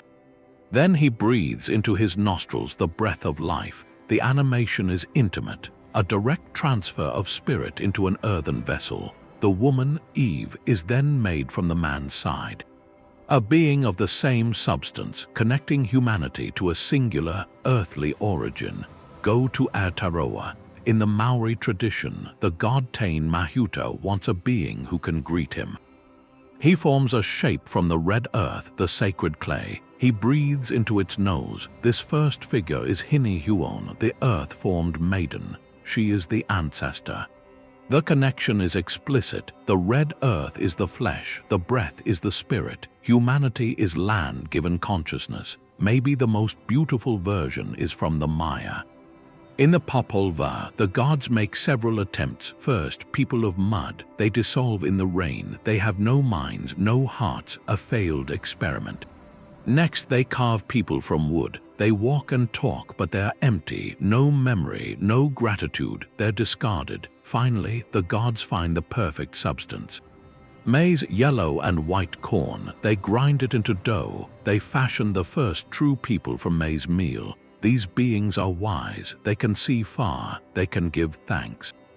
They're perfect, almost too perfect, so the gods cloud their vision, lest they become as gods themselves. Here, humanity is literally made from sacred food. Our bodies are sustenance given form. Our minds are a gift deliberately limited. This pattern earth animation, often a second try, it does a kind of work. First, it roots us. It tells a people they belong to a specific place. Their clay is the local river silt. Their maize is the local crop. The myth creates a bond. An unbreakable bond between a people and their landscape. You are not on the land, you are of it. Second, it explains our nature, our physicality, our heaviness. Our connection to death, to decay. We are earth, and to earth we shall return. But that breath, that divine spark, that blood of a god, that explains our spirit. Our longing for something more. We are a walking contradiction, mortal clay animated by immortal breath. The myth holds that tension at its core. And third, it explains our flaws. The mud people dissolve, the wood people are hollow, the maize people see too much. The creation is rarely perfect on the first try, our imperfections. Our mortality, our sometimes hollow feelings, they aren't accidents, they're baked into the recipe. They're the reason the gods had to try again. This narrative makes our struggle part of the original design. It's why we need guidance, why we need laws, stories, rituals, to help the earthen vessel navigate the world it was placed in. This story of earthly origin stands in contrast to another kind. One where humanity doesn't rise from the mud but descends from the sky or emerges from a dark world below. If the clay myth makes us children of the soil, the emergence myth makes us children of the journey. It suggests our home wasn't a given, it was a destination fought for and found after a long, dark climb. The wall wouldn't hold. However strong the mortar, however deep the trench, the stones would fall in the next storm. This is the 16th parallel, the foundation sacrifice, a community's stability bought at the most profound price. The structure demands a life. In the legend of Rome's founding, Romulus marked the sacred boundary, the Pomerium. He vowed to kill anyone who crossed it. His brother Remus, in a challenge or an accident, leapt over that trench, and Romulus, bound by his oath, struck him down. So Remus became, in a sense, the first foundation sacrifice. His blood sanctified the wall. His death made the city's law absolute. Rome's strength was rooted in that fraternal conflict. Far to the east, in Chinese folklore, the story is often about a great bridge. The engineer Lai Chun, building the Jeju Bridge, sees his pillars washed away every spring flood. An oracle or a dream reveals the solution. The river spirit demands a life, the name of the first person to cross the bridge at dawn. To save the community, Lai Chun devises a plan. He sends a goat across first at dawn, or in some versions he walks across himself, offering his own spirit to the work, and the bridge stands for centuries. Across Southeast Asia, from Myanmar to Indonesia, the tales are starkly similar. A city gate, a palace, a fortress wall keeps collapsing. The royal astrologers consult the stars. They declare the earth spirit, the local genius loci, must be appeased with a living guardian. A volunteer is sought, sometimes a condemned criminal. Sometimes a mother with unmatched courage, who offers herself so her children may live in safety. She is entombed within the foundation pillar. Her spirit becomes the protective deity of that place, forever watching over the walls she holds up. In Balkan and Slavic folklore, the motif appears in the ballad of the Bridge of Arta. Masons work day and night, but whatever they build by day falls down by night. A bird or a voice tells them they must entomb the master mason's wife. She learns of the decree and accepts her fate, but only after issuing profound curses and blessings that shape the future of the bridge and the community. Her sacrifice ensures the bridge's endurance. The pattern is precise. A communal project of vital importance fails repeatedly, defying all ordinary effort. Divine intervention through an oracle or a voice prescribes the terrible remedy. A life must be given to the structure. The selection of the victim carries its own weight, a brother, a volunteer, an unwitting soul. Their integration into the foundation transforms them from a living person into a protecting spirit. The structure then stands not just from stone and mortar, but because it's now a living part of the spiritual landscape. This myth speaks to an ancient understanding of reciprocity. The community gains permanence, safety, prosperity, but the cosmos demands a counter-gift. Nothing of such magnitude can be taken from the earth without an offering returned to it. The life sealed within the walls becomes that offering, a permanent exchange. The individual's spirit is not destroyed but transmuted. They become the genius of the place, a sacred guardian. It points to the sacredness of significant locations. A city, a bridge, a temple, these were not just physical spaces. They were intersections of human and spiritual realms. Such a potent intersection needed a guardian spirit, and what spirit would be more invested than one whose essence was fused with the stones? The myth rationalizes the cost by framing it as a transformation, a tragic end for a person, but a birth for a protective deity. It also introduces the concept of the monstrous guardian. If a sacred place is protected by a spirit born of sacrifice, then that which threatens the place must be confronted by something equally potent. This logic leads to the next archetype. The mythic guardian is often not a passive spirit, but an active, formidable creature, a dragon coiled around a treasure, a sphinx posing its riddle at the crossroads, a multi-headed dog at the gates of the underworld. These beings are not random monsters. They are the embodied challenge, the test that must be passed to prove worthiness. They are the keepers of the threshold, ensuring the sacred center is not reached without cost, without courage, without answering the fundamental question the place itself asks. The water isn't flowing anymore, the land is dry, cracking, and at the source, the spring or the cloud, there's a reason, a scaled form coiled, eyes like cold jewels.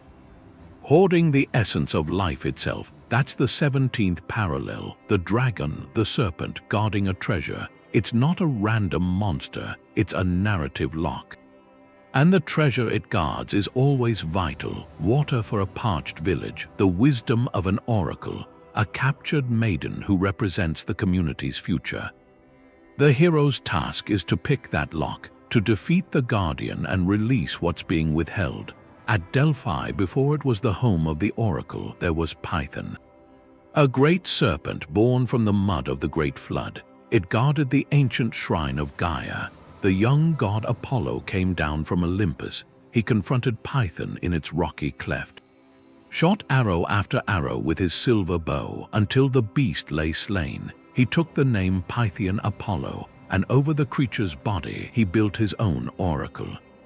The chaos of the old earth was subdued, making way for a new order of prophecy, of light. The treasure there wasn't gold, it was divine communication itself. Then in the cold roots of the Norse world tree, Yggdrasil, there's Nidhöggr, a dragon that isn't so much guarding a treasure as attacking the foundation of all things. Gnawing relentlessly at the roots, dripping venom, aided by countless serpents, its action is a constant, low-grade assault on cosmic order. No single hero slays it in the surviving myths. But its presence is a perpetual challenge. It represents the entropy, the decay, that even the gods' creation can't fully escape. The treasure it threatens is existence itself. The Vedic story of Vritra fits this perfectly. Vritra the enveloper is the drought dragon, coiled around the mountains, holding back the celestial waters. The rains, the world withers. The hero is the storm god Indra.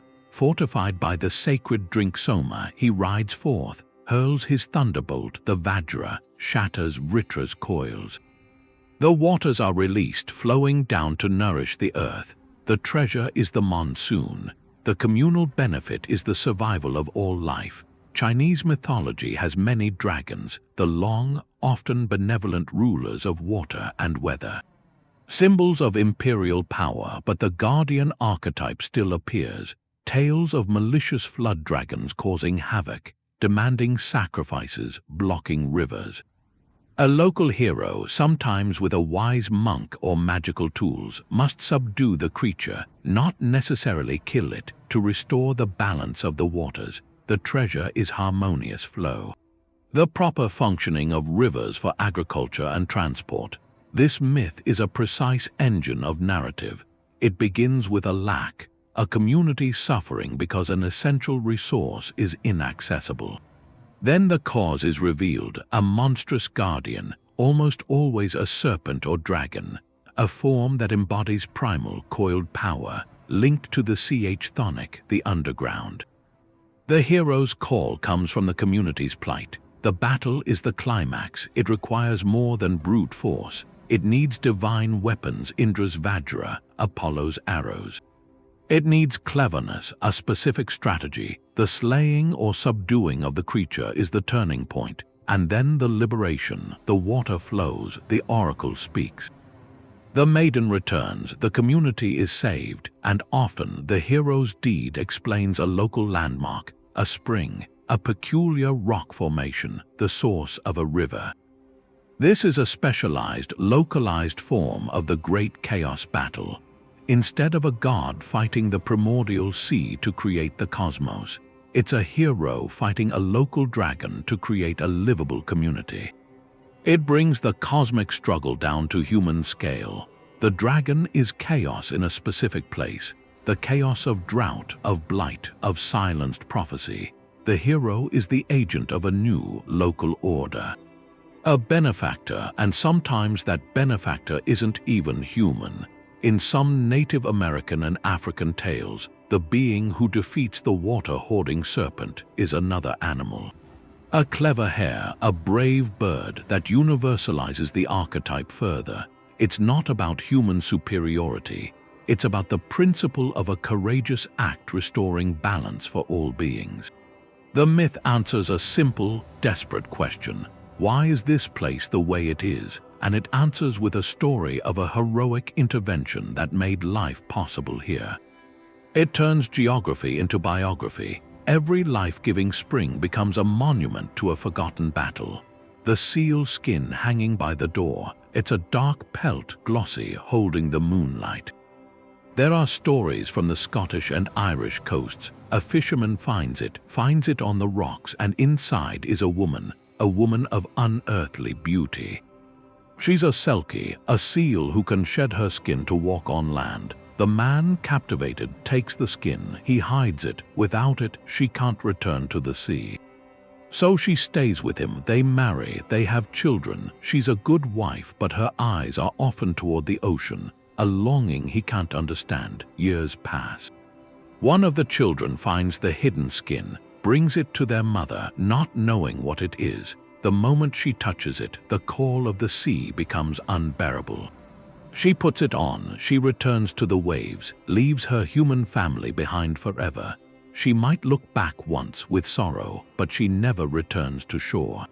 That story, in its simplicity, is the 18th parallel, the animal bride or groom. It's a narrative of interspecies marriage. It appears from the icy north to the islands of Japan.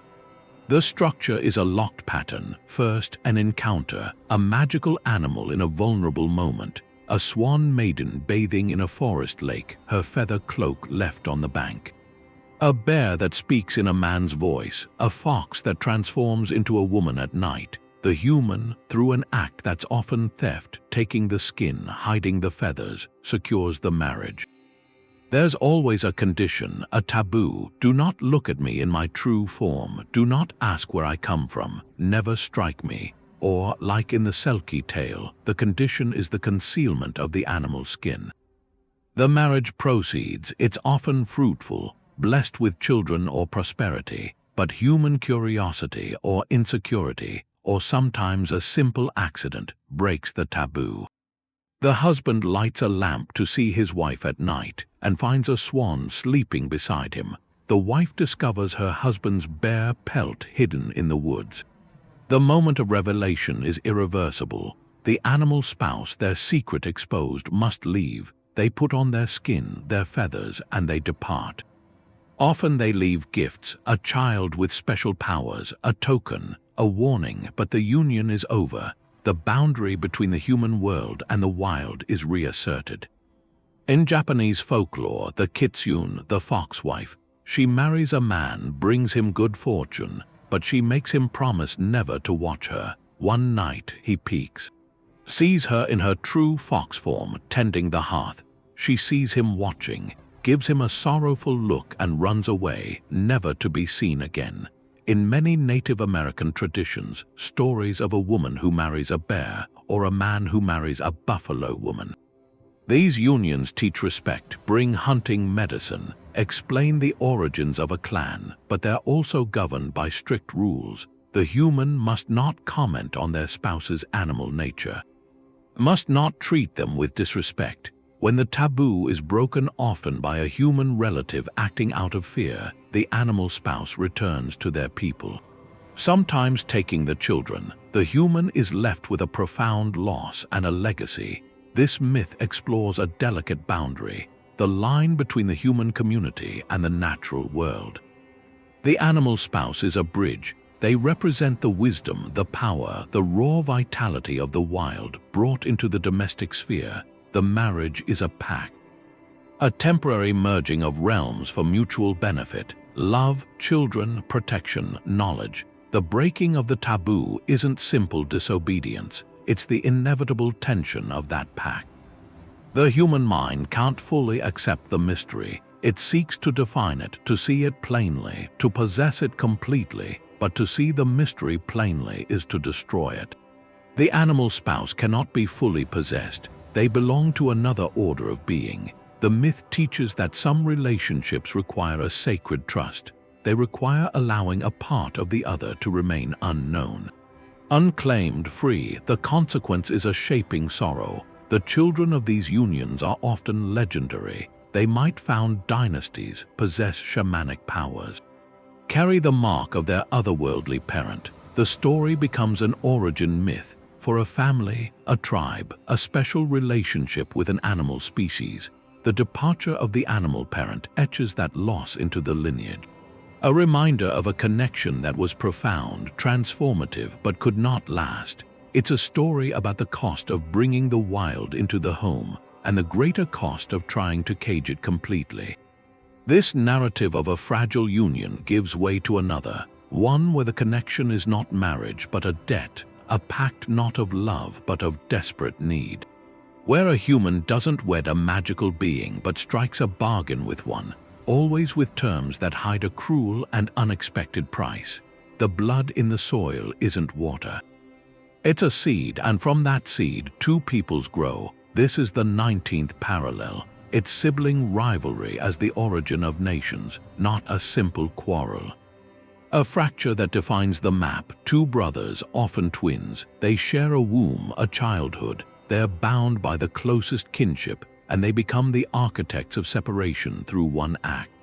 One irreversible act. The structure is precise. It begins with intimacy, then comes the catalyst, a moment that measures their worth in the eyes of a higher power. In the Hebrew Bible, it's the nature of their offerings. Abel, the shepherd, brings the firstborn of his flock. Cain, the farmer, brings fruits of the soil. God regards Abel's offering with favor, but not Cain's. The text doesn't say why. That silence is the spark. Cain's jealousy festers. He lures his brother into a field, and he strikes him down. The first murder is a fratricide. God's punishment is exile. Cain is mocked, sent to wander, to become a builder of cities in the land of Nod. And from this act, two lineages are established: the settled, agricultural line of Seth, who replaces Abel, and the wandering, inventive line of Cain. The conflict explains the tension between the farmer and the nomad, between the keeper of the hearth and the builder on the frontier. In the Roman founding myth, the twins are Romulus and Remus. Raised by a she-wolf, their bond is forged in survival. As adults, they decide to found a city, but where, they seek a sign from the gods. Romulus stands on the Palatine Hill, Remus on the Aventine. Remus sees 6 vultures first, a sign, but then Romulus sees 12. The dispute turns violent. In the fight to mark the sacred boundary, the city wall, Romulus kills Remus. He declares, "So shall it be for anyone who crosses these walls." This fratricide isn't hidden. It's a public, foundational act. It sanctifies the law of the new city-state with a brother's blood. Rome's legendary fierceness, its absolute sovereignty, is rooted there. One brother dies so the city can live.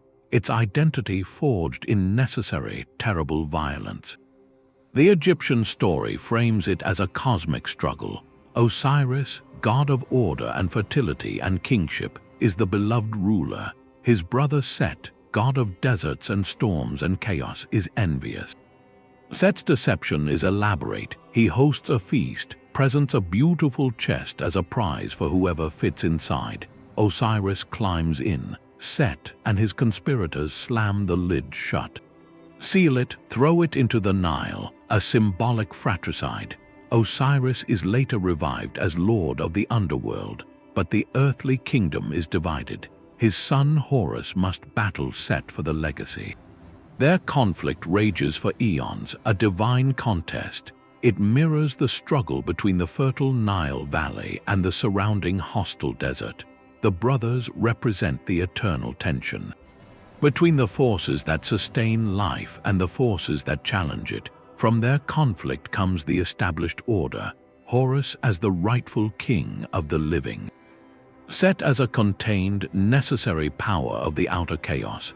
This mythic pattern provides an etiology, a story of origins. It answers painful questions. Why do we fight with those most like us? Why are there different peoples speaking different tongues, often in conflict? The myth says it was always this way. It began at the beginning, in the family itself. The founding of a city, a tribe, a nation is not a peaceful act. It is often born from a decisive, violent separation. The fratricide is the original sin of civilization. The narrative does more than explain animosity. It carries a note of tragic inevitability. The brothers are sometimes destined for this clash, their personalities predetermined to conflict. The steady farmer and the skilled hunter, the lawgiver and the trickster. The story suggests creation and destruction are two sides of the same act. A new social order cannot emerge without the breaking of the old, intimate bond. The wall of the city rises only where a brother fell. This understanding leads to another question. If our societies are born from such fractures, what holds them together? What common thread, what shared story can weave these separated peoples back into a whole? The answer might lie not in a story of division, but in a story of a shared, impossible task.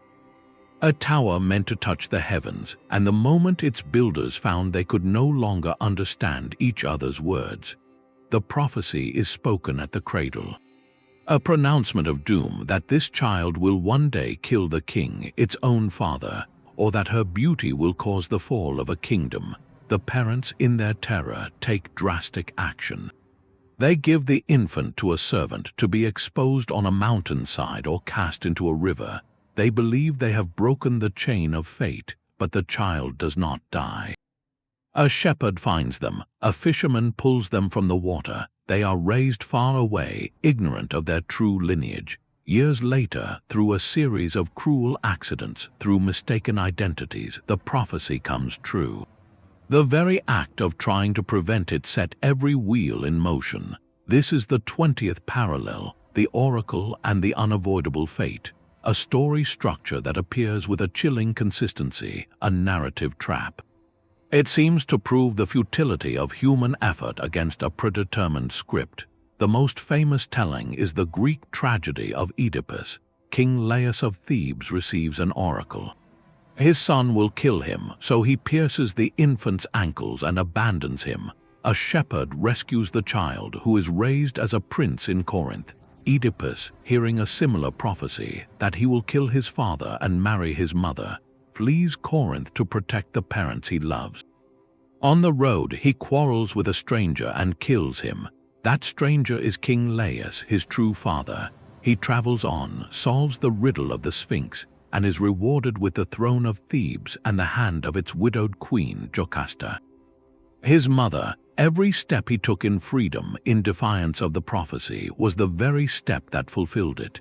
In the Celtic Ulster cycle, the story of Derda follows the same cruel arc.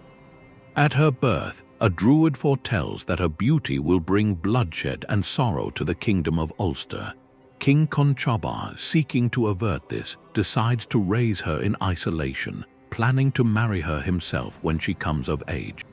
But Derda, seeing a raven drink blood on the snow, dreams of a man with hair as black as the raven, skin as white as the snow, and cheeks as red as the blood.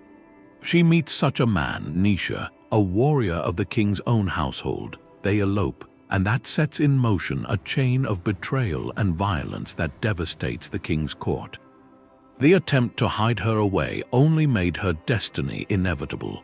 Even in the vast epics of India, the pattern holds. In the Mahabharata, the hero Karna is born to the princess Kunti, but she abandons him in a basket on a river out of fear and shame. He is raised by a charioteer, never knowing he is of royal, divine blood. His entire life is shaped by this hidden identity.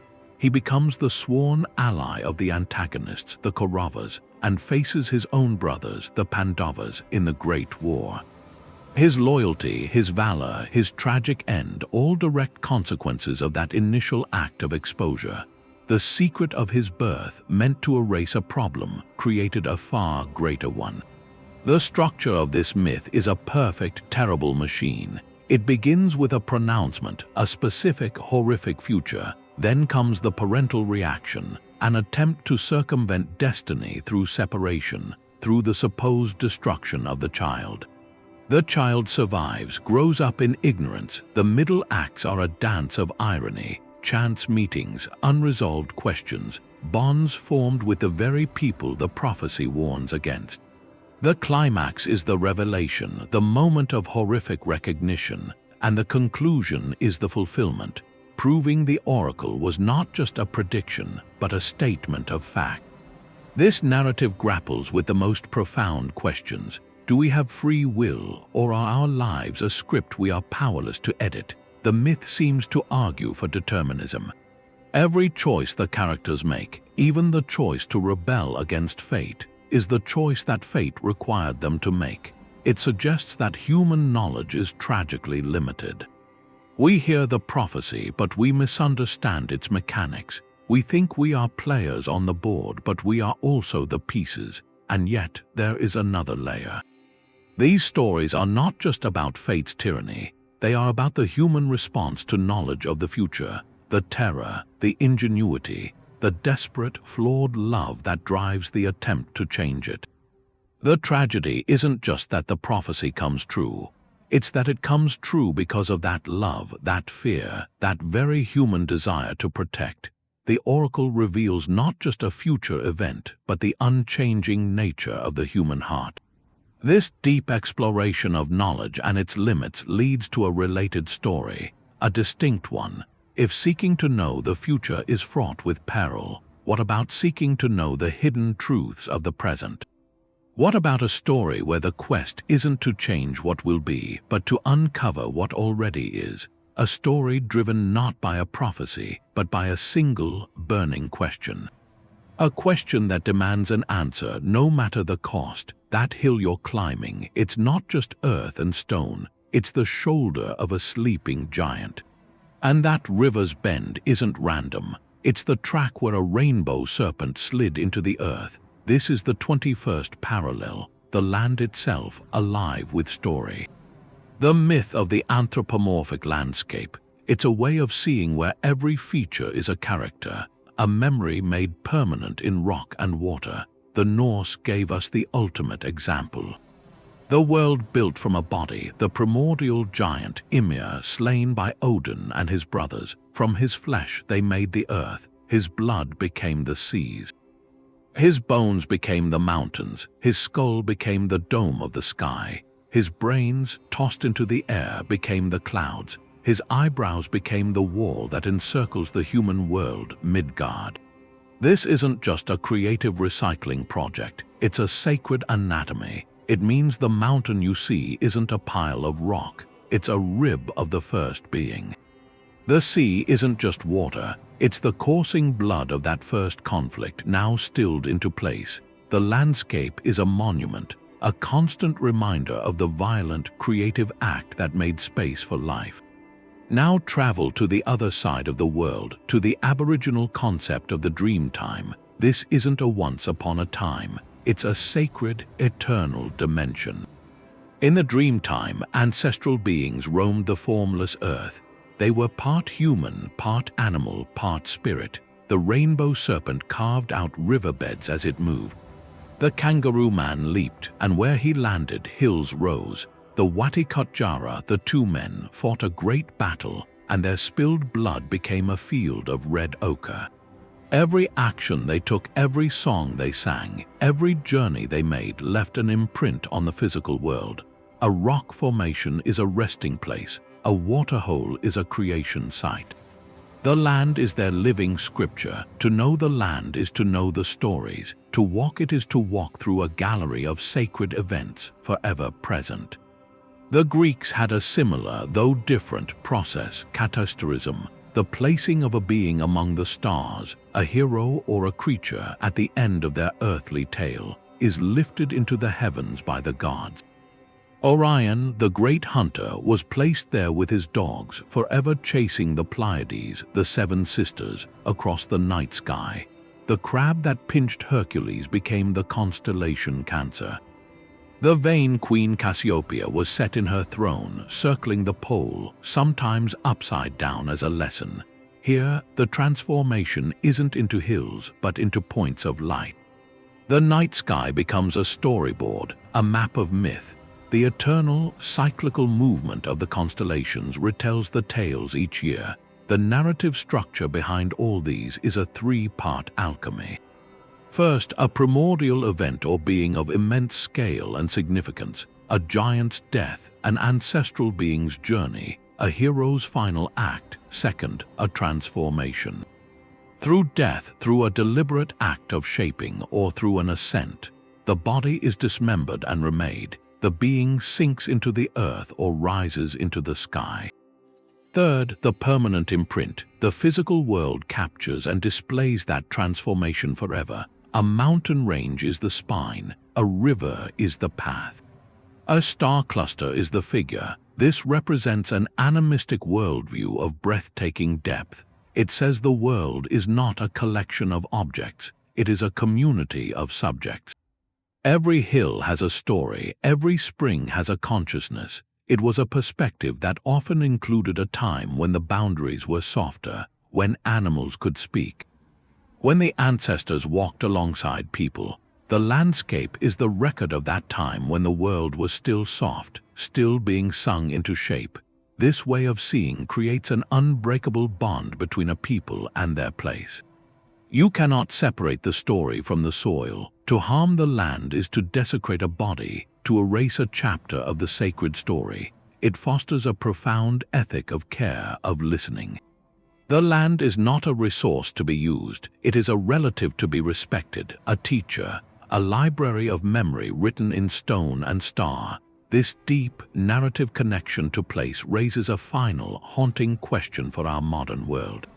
If our oldest stories taught us that the world is alive, conscious, and storied, what have we lost in forgetting that language? What happens when the mountain becomes just a mineral deposit, the river just a water source, the stars just distant balls of gas? The myths of the living land suggest that in gaining a scientific understanding, we risk losing a poetic, relational one, a way of knowing that saw meaning in every contour of the earth and responsibility in every step upon it.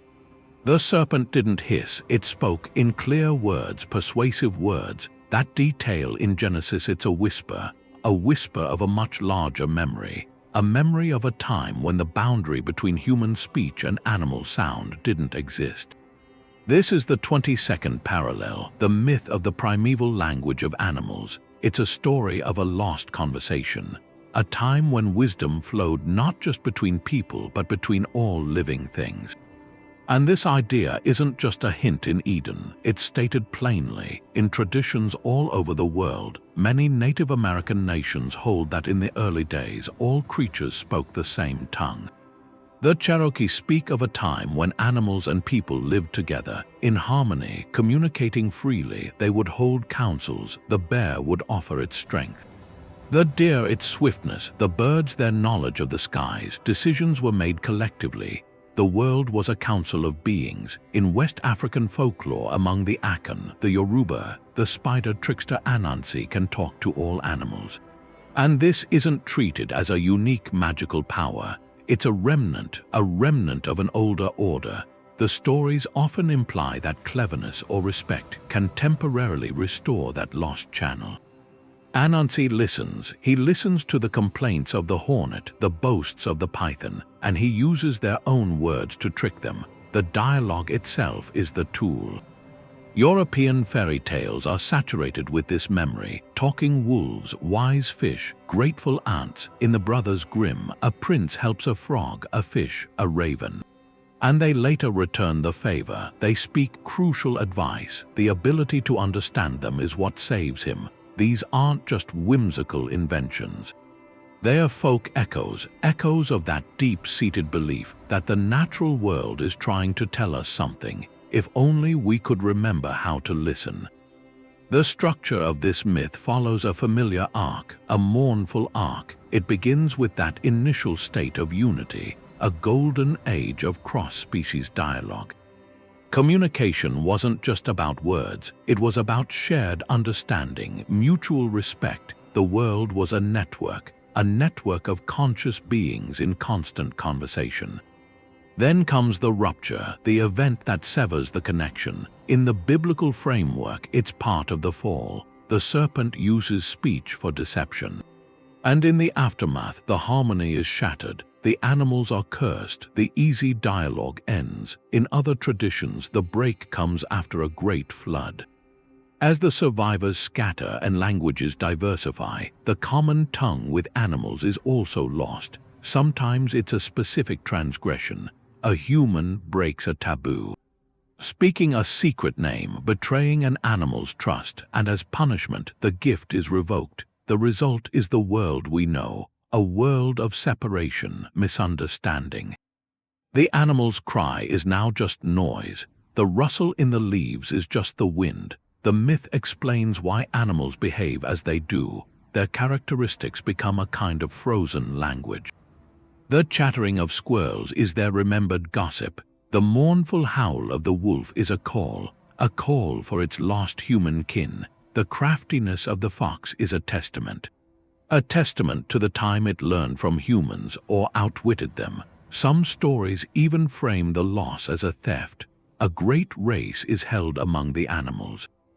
To decide who will keep the power of speech, the clever rabbit wins, but in his haste he drops it, and the language shatters into 1,000 pieces. Each species catching only a fragment. What we hear now are those broken shards of the original whole tongue. This narrative is a profound lament. It mourns a severed intimacy. It suggests our current alienation from nature isn't natural. It's the result of a historical event, a spiritual event.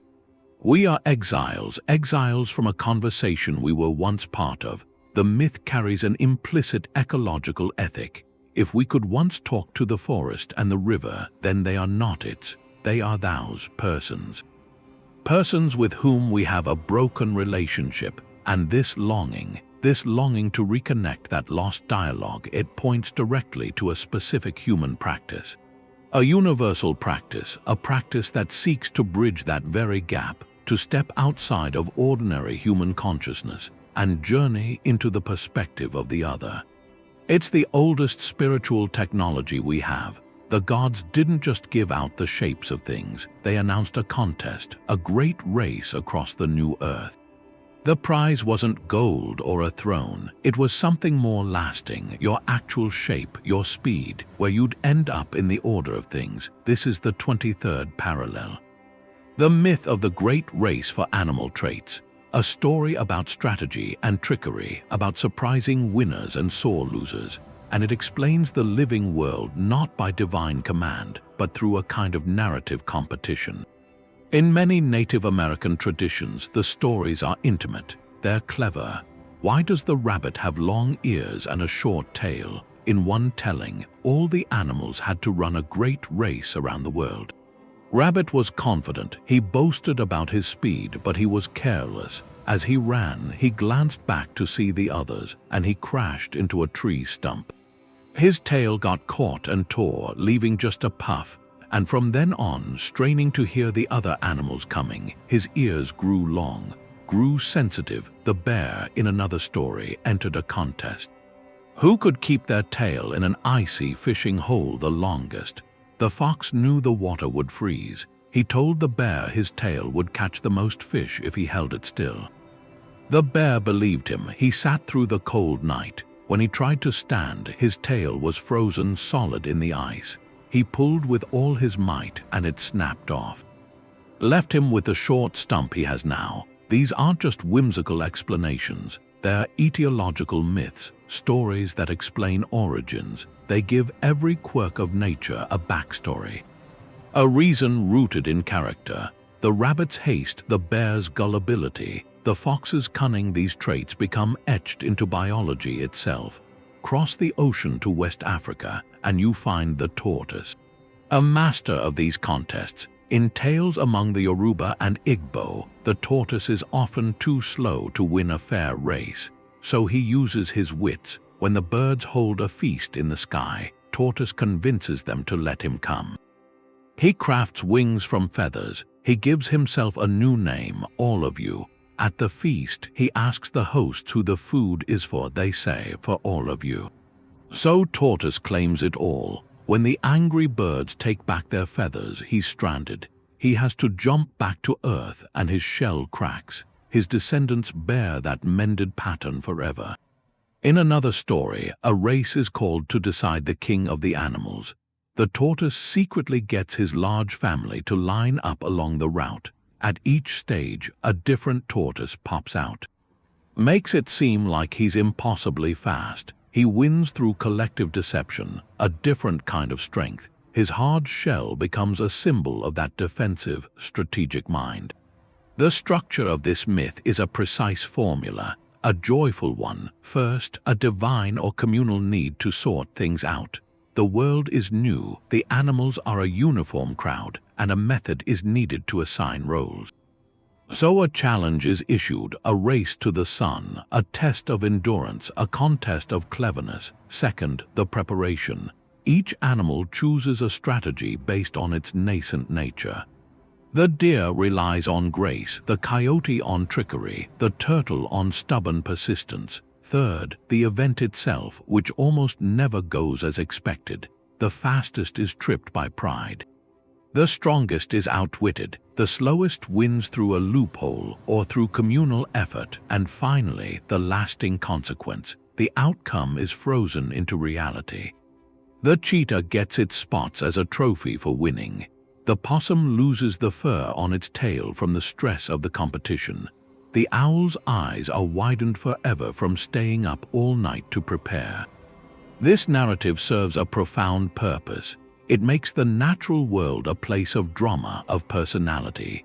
It teaches lessons about character. Pride goes before a fall. Cleverness can overcome strength. Patience is rewarded.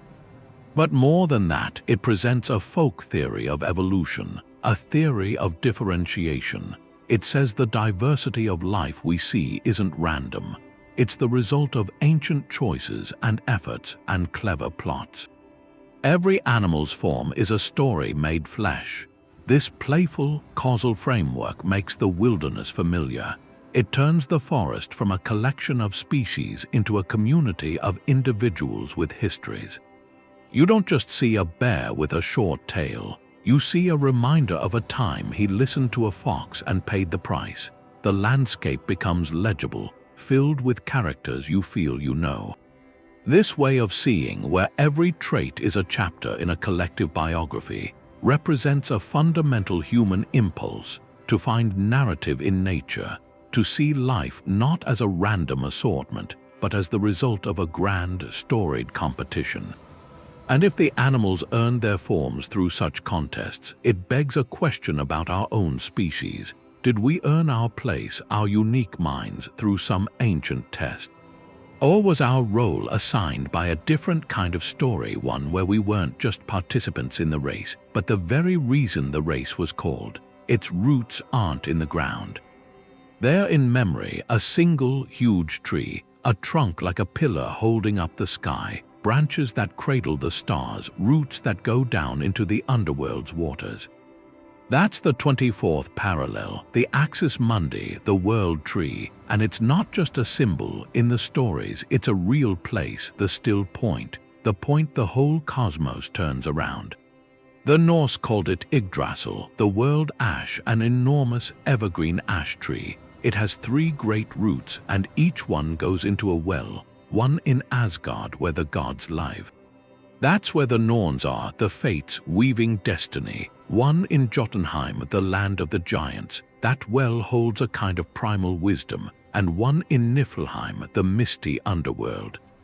That's where the dragon Nidhogg is, gnawing at the roots. Up in the highest branches there's an eagle. A squirrel runs up and down the trunk. Deer graze on the leaves.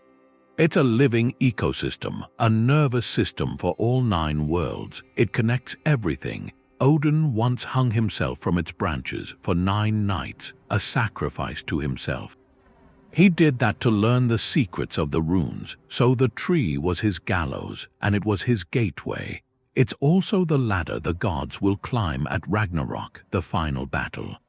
When the tree itself will shudder and groan. Then in India, there's the sacred fig tree, the Ashvatha. The Upanishads describe it with its roots in the heavens and its branches growing down into the earth. A complete inversion, but it's the same concept. It's the eternal thing, the imperishable. Krishna says in the Bhagavad Gita, "Of all trees I am the banyan tree." It represents the whole universe, countless branches and leaves, all beings, all phenomena, all sprouting from a single, unseen root. Up in the cold forests of Siberia, shamans have talked about the world tree for thousands of years. They carve its image into their drums. The drum is their map. The frame is the circle of the world. The central line is the tree's trunk. When they beat the drum and enter a trance, their spirit climbs that tree. They ascend through the branches to the upper world to speak with celestial spirits, or they descend the roots into the lower world, to retrieve lost souls. Or to bargain with the spirits of illness, the tree is their highway, their means of travel between realms that are otherwise separate. For the Maya, the sacred world tree was the Ceiba tree. It stood at the very center of creation. Its roots reached into Xibalba, the underworld. Its trunk passed through the middle world, our world. Its branches held up the heavens. You see it over and over in their art, a cruciform tree, often with a celestial bird perched at the top, a symbol of the connection between the king and the divine. The king himself was seen as a living axis mundi, a human embodiment of that tree, maintaining the link between his people and the gods. This isn't a story with a beginning, middle, and end. It's a structural truth, a piece of cosmic architecture. The axis mundi answers a basic human need: to find the center, to believe there is a center. A place where the vertical connection is strongest between heaven, earth, and the underworld, where communication is possible, where order is anchored. It provides a model for sacred spaces: a temple, a pyramid, a church steeple, a sacred mountain. They're all human attempts to recreate that world axis.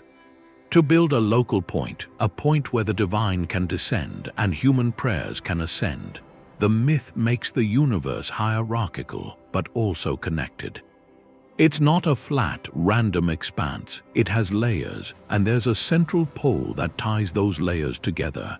And like any vital structure, its health reflects the health of the cosmos. In the Norse vision, the dragon Nidhogg is constantly gnawing at the roots. The deer eat the leaves, the tree suffers. It's a fragile stability that introduces the idea of a cosmic balance. A balance that has to be maintained. The axis mundi stands, but it's under perpetual stress. Its suffering foreshadows a final, cataclysmic unraveling. If the central pillar falls, the whole ordered universe falls with it. That delicate, threatened balance at the heart of everything that leads to the ultimate story. The myth that appears when the weight of that suffering becomes too great, when the pillars finally begin to shake. The sun was stolen, not by a god. It was a miser who did it. Someone who took the sun's warmth and put it in a bag or a box and kept it high up in their lodge, and the world was left in this gray, shivering twilight. That's the 25th parallel, the myth of the cosmic winter, the eternal night. It's a story about a theft so deep it stops the world's rhythm. The structure is this precise drama of loss and then retrieval. In the Norse vision, it's the Fimbulwinter, 3 winters in a row with no summer between them, an axe age, a sword age, all before the final battle of Ragnarok. And this isn't just bad weather, it's the sun growing dim. It's the bonds of kinship snapping, the world slipping into a terminal cold. The light itself is dying. But in other traditions, the cause is more direct. It's a theft. Among the Tsimshian and other peoples of the Pacific Northwest, the story often goes like this. A chief, powerful and selfish, he captures the sun, and the moon, and the stars. He keeps them in carved boxes. The world is plunged into an unending, frozen dark. Plants die, animals huddle, people despair. The hero is often an animal or a transformed being, raven or sometimes mink. They use cunning. They transform into a child, win the chief's trust, and then one by one, they open the boxes. They release the stars first, then the moon, and finally the sun back into the sky. The world warms, life returns, and the cycle of day and night is established. It becomes a permanent gift. In Inca mythology, there is a time of darkness, a period when the sun vanishes. The world is cold and still. In some versions, this comes after a great flood. The creator god Viracocha, he commands the sun to rise from the island of Titicaca. That ends the long night. It begins the age of humans. The emergence of the sun isn't a given. It's a deliberate act, a restoration of order after a period of formless gloom. The pattern is a masterclass in cause and effect. It begins with an absence. The sun or moon is gone, not set but taken, or it has died. This triggers the descent, an environmental and social collapse, cold, hunger, silence, fear.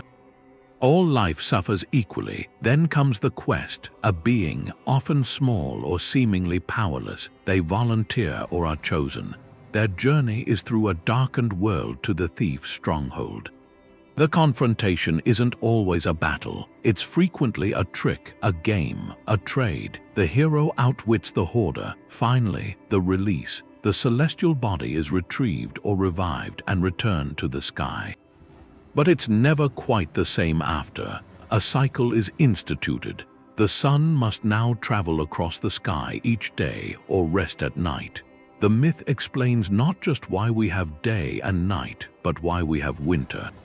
The long dark is a memory, a ghost of that time when the light was almost lost for good. This story tackles a fear deeper than flood, the fear of a silence that never ends, of a cold that never thaws. It personifies the source of life as a vulnerable object, something that can be stolen, and that reflects an ancient understanding. The sun's fragility. Every evening it died, every winter it grew weak. Would it come back? The myth answers that anxiety with a heroic adventure. It says yes, it will return because someone once fought for it. Someone clever and brave won it back for us. The eternal night myth completes a set. Alongside the world flood and the dying god, it forms a trilogy. A trilogy of cosmic resets, water, darkness, and the cycle of life itself. Each one is a catastrophe that cleans the slate. Each brings a promise of renewal, but only after a harrowing trial. They are the oldest stories we have about the end of things, and about the stubborn, fragile beginning that always seems to follow. The sky isn't eternal. It's a treaty, a temporary peace, and the prophecies say that peace will end, a horn will sound, the final watchmen will leave their posts. This is the 26th parallel. The myth of the final battle and world renewal. It's the ultimate story of an ending so complete it becomes a new beginning. A narrative so powerful it structures how civilizations understand time. In the Norse vision, it's Ragnarok, the twilight of the gods. The prophecies are woven right into the myths. First, the Fimbulwinter, 3 years of unyielding cold. Brother turns against brother, then the bonds snap, the wolf Fenrir breaks free. The Midgard serpent Jormungandr rises from the ocean. It poisons the seas and skies. The ship of the dead Naglfar is loosed. Loki leads the army of giants and the dishonored dead. The gods arm themselves, knowing their fate. Odin rides to meet Fenrir. Thor faces the world serpent. Heimdall and Loki clash. These aren't random fights. They're specific prophesied duels with foretold outcomes. Odin is swallowed by the wolf. Thor slays the serpent, but he staggers back 9 steps and falls, dead from its venom. The world tree, Yggdrasil, shakes. The stars go dark. Surt, the fire giant from the south, sets the 9 worlds ablaze. Everything burns, then sinks beneath the waves. That's the end, but the myth doesn't stop there. From the waters, a new earth rises, green and fertile. The surviving gods return, Odin's sons, Thor's children. 2 human survivors, sheltered in the world tree's wood, repopulate the land. The sun, now brighter, is born by a daughter. It's not a repetition, it's a regeneration, a world washed clean of its old corruption, ready for a new story. This structure is mirrored in the Zoroastrian vision. Frashokreti, the making wonderful, the final battle is a cosmic sorting. The forces of good, led by the divine Aimsha Spenters, confront the forces of evil, led by Angra Mainyu. It's a spiritual and physical renovation. The earth is purified by a river of molten metal, a trial that feels like warm milk to the righteous but scalds the wicked.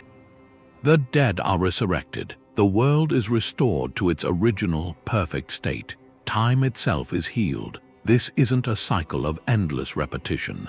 It's a linear progression toward a final, permanent state. Goodness and order. In Hindu cosmology, it's pralaya, the dissolution. At the end of the Kali Yuga, our current age of strife, the universe undergoes a great dissolution. The god Shiva, as Nataraja, dances the cosmic dance of destruction. The world is consumed, often by fire or flood, and drawn back into its unmanifest state within the divine. But this is part of a cycle. After a period of rest, Brahma emerges again, from a lotus growing from Vishnu's navel, and the process of creation begins anew. The four yugas start over. Destruction isn't an annihilation. It's a necessary return to the source, a gathering of energy before the next great exhalation of creation. The Aztecs saw their own age, the fifth sun, as destined for collapse. Each previous world had been destroyed by jaguars, by wind, by fire, by water. They believed the fifth sun, the sun of movement, would end in earthquakes. To stave this off, they performed rituals to nourish the sun god Tanatia with the most precious substance. The human heart, the sacred energy of life itself. Their entire cosmic duty was to participate in a heroic, desperate effort to postpone the inevitable final battle between order and chaos. To keep the sun moving across the sky through sacrifice. The blueprint of this myth is vast and precise. It begins with omens and prophecies, a deep cultural knowledge that the current order is temporary. Then comes the unraveling. Social bonds break, natural laws fail, ancient monsters break their chains. The forces gather for a final, definitive confrontation. The battles are personal, often between arch-rivals, and they result in mutual destruction. The world is then consumed by elemental fury, fire, water, ice. And from that total dissolution, something new and pure emerges. A green shoot from scorched earth, a new sun, a new couple, a cleansed world. This narrative does profound psychological work. It frames time not as a straight line toward an unknown end, but as a grand, repeating cycle, death and rebirth. It makes catastrophe meaningful. The worst possible event isn't a random tragedy. It's a necessary step in a cosmic process, purification and renewal. It offers a terrifying but ultimately hopeful vision. Even the gods may fall, but life itself, in some form, will continue. The story acknowledges the fragility of all we build, while insisting that from the ashes of even total loss, a new possibility is born. It's the ultimate metaphor for resilience. That final judgment is a promise. The story doesn't end with the last breath. What follows is the 27th parallel, a voyage across a dark river through a silent hall toward a final reckoning. It's the myth of the afterlife journey, a narrative so fundamental it mapped the unknown for cultures that never met. In ancient Egypt, the journey was a test. The soul, the Ka, had to navigate the Duat, a shadowy underworld filled with demons. With spells from the Book of the Dead, they'd reach the Hall of Two Truths. There, before Osiris and 42 judges, the heart was placed on a scale, counterweighted by the feather of Maat, truth, order, balance. If the heart was heavy with wrongdoing, the scale would tip. A monster, Ammit, waited to devour it, a second death. But if the heart was light as the feather, the soul was declared true of voice, granted passage to the field of reeds. An eternal reflection of the Nile, the Greeks saw a different but identical process. The soul, guided by Hermes, would descend to the river Styx. The ferryman Charon demanded a coin for passage. That's why they placed an obelisk in the mouth of the dead. Those who couldn't pay wandered the shores for 100 years. Across the river was Hades, where all souls went. But for the virtuous or the wicked, there were specific destinations after judgment. The Elysian fields for heroes, Tartarus for those who offended the gods. Judges, Minos, Rhadamanthus, Aeacus weighed the deeds of each life. This pattern isn't just ancient. In the Christian tradition, the journey is spiritual, but the beats remain. At death, the soul faces a particular judgment, a lifetime of choices laid bare that leads to an immediate destination, the joy of heaven, the purification of purgatory. The separation of hell. Later comes the final, universal last judgment, body and soul reunited, ultimate justice revealed for all to see. Even Eastern traditions with cyclical rebirth contain this kernel. In Tibetan Buddhism, the period between death and rebirth is the bardo, a 49-day journey through visionary states. The consciousness encounters peaceful and wrathful deities, which are projections of its own karma. The key is recognition, mindfulness. Choices made in the bardo, shaped by a lifetime's habits, determine the next incarnation. Here, judgment isn't an external tribunal. It's the law of cause and effect made personally manifest. The architecture is a universal blueprint. First, a guide. The psychopomp, Hermes, Anubis, an angel, a figure for the threshold. Then the challenging passage, a river to cross, a narrow bridge, a labyrinth of demons. The difficulty of leaving one state for another. Third, the judge or record keeper, Osiris, Saint Peter, the lords of karma. Fourth, the evaluation, the weighing of the heart. The review of the book, the reflection in the bardo's mirror, and finally, the destination, not a single underworld but a tiered universe of consequences. Paradise, punishment, or another turn on the wheel. This narrative addresses a deep hunger, the hunger for cosmic justice. It says the moral chaos of our world is an illusion, that every action is accounted for, every cruelty answered, every kindness remembered in a ledger beyond our sight. It provides the ultimate moral framework. Be good not just for society's sake but because your eternal story depends on it.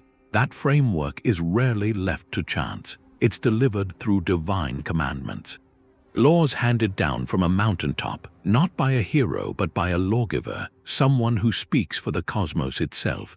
The mountain wasn't for mortals, it was where the air got thin, where lightning lived, where you could hear the sky's own voice, and when a community lost its way, when the old customs unraveled into chaos, the story always sent one person up that slope, into the storm, to bring back order. That's the 28th parallel, the laws delivered from the mountain. It's the myth of the divine lawgiver, a story that turns social rules into cosmic commands.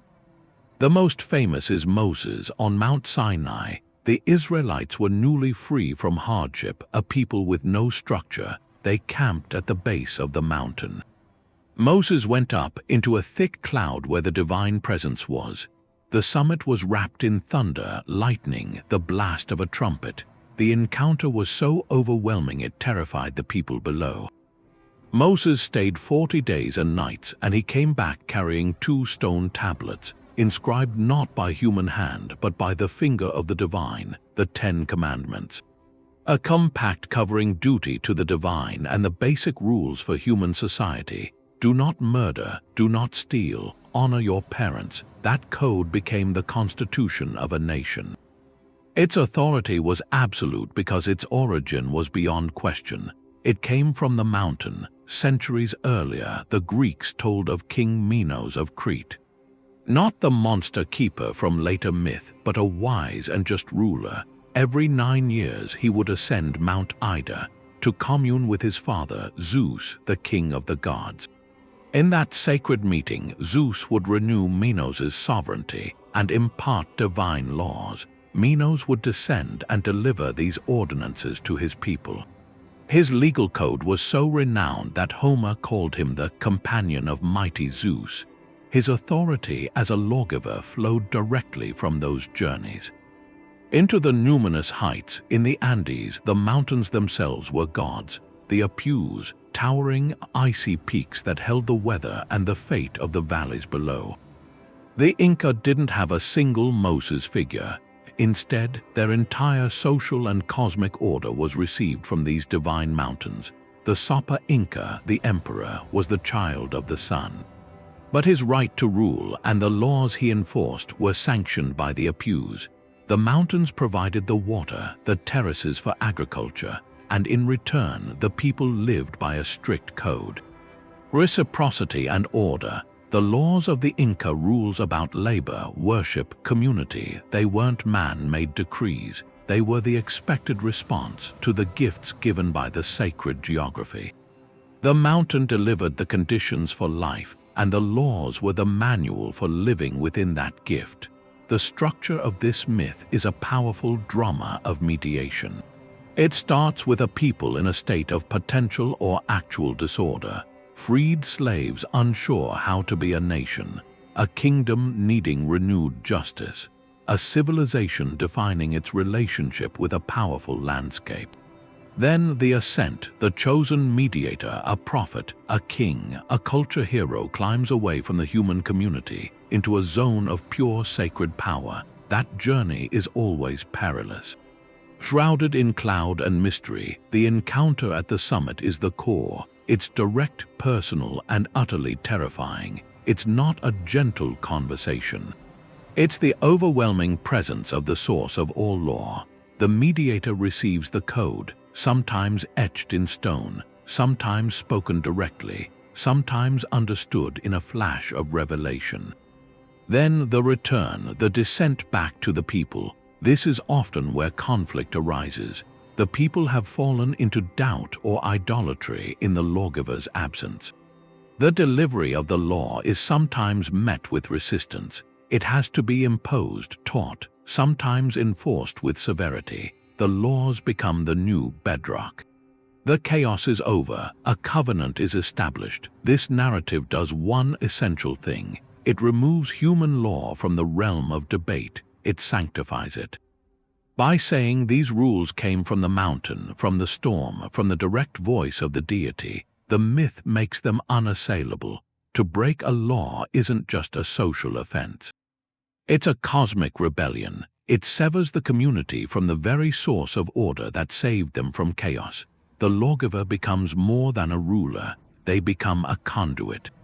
A fragile bridge between the terrifying freedom of the divine and the necessary structure of human society. They translate the absolute into the practical. And in doing so, they build a wall of sacred law that stands between the people and the chaos that once threatened to consume them. He could not rest.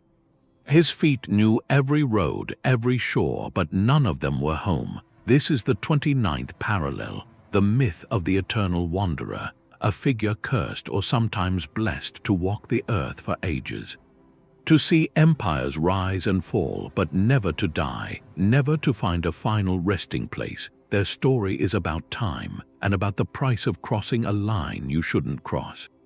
In Christian legend, he's the wandering Jew.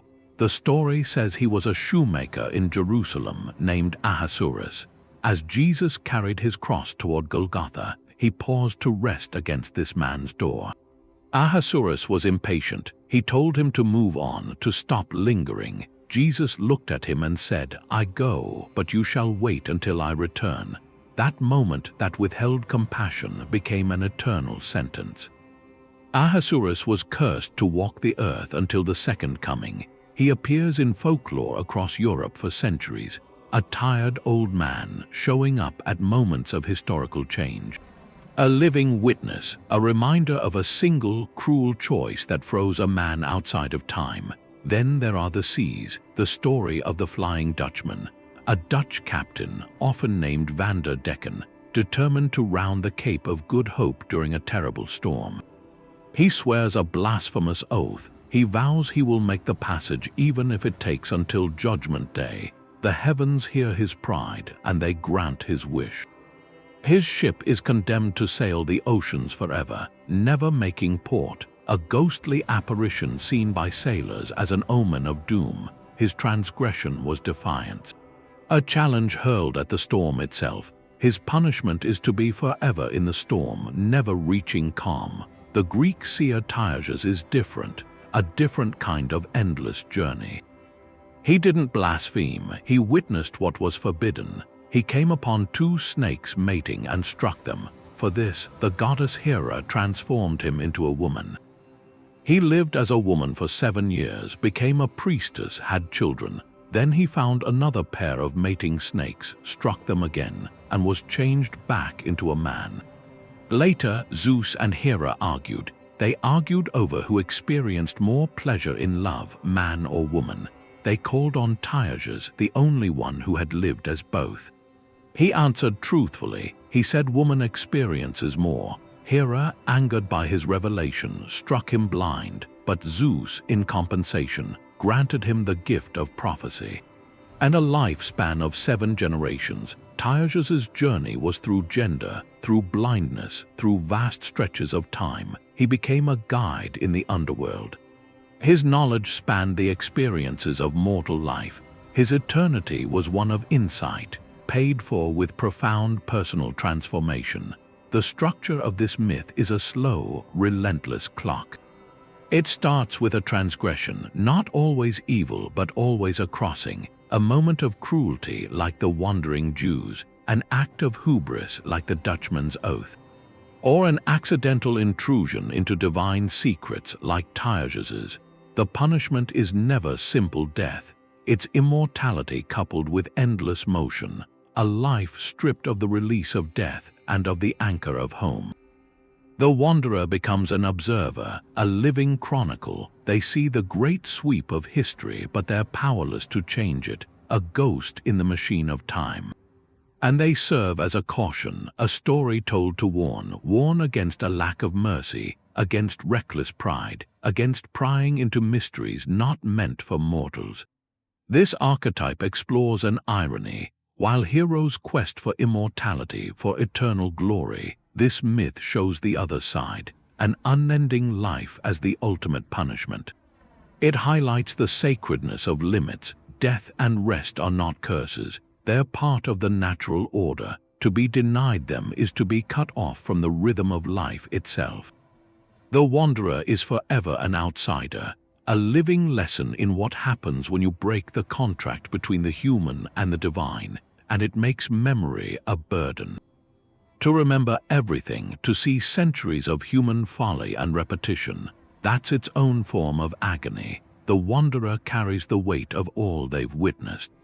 They become a symbol of history's ghost, haunting the present with the echoes of past mistakes. Their endless journey stands in contrast, stark contrast to the final 30th myth.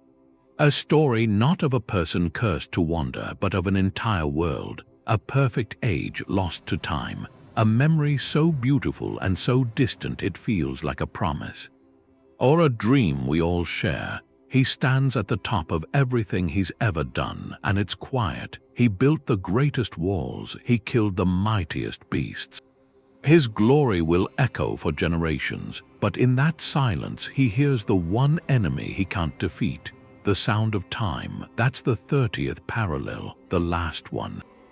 The futile search for immortality. It's the oldest story because it's the one we're all living, the story that only starts when everything else is finished. Gilgamesh, king of Uruk, he's the model. His journey doesn't begin with a call to adventure. It begins with a loss. His friend Enkidu dies, and it's not just grief. It's a mirror. Enkidu's end shows Gilgamesh his own future. That terror, the realization that all his strength, all his power will one day mean nothing, that's what drives him. He leaves his throne, he abandons the city he built. His new quest has one goal, to find the secret of eternal life, to erase the sentence written on every human heart.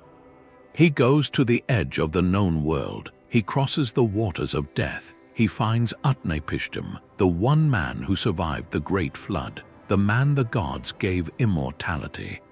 And Utnapishtim tells him about a plant, a thorny plant. It grows at the bottom of the sea, a plant that can restore a man's youth. Gilgamesh, desperate, ties stones to his feet. He sinks into the abyss. He finds it. He picks it. He holds the cure for death in his hands. That's the temporary success, the cruelest part. The hero has the prize. The long, impossible journey is over. He starts for home, the plant with him, thinking of sharing it with his people, bringing this gift back, and then the loss. It's never a grand theft. It's a small, almost insulting accident. Gilgamesh stops to bathe in a cool pool. He leaves the plant on the shore. A snake, drawn by the scent, slithers from its hole. It eats the plant. In that instant, it sheds its skin, renewed, and Gilgamesh is left with nothing. He weeps. He crossed the world. He faced every terror. He held the answer and lost it to a simple, hungry creature of the earth.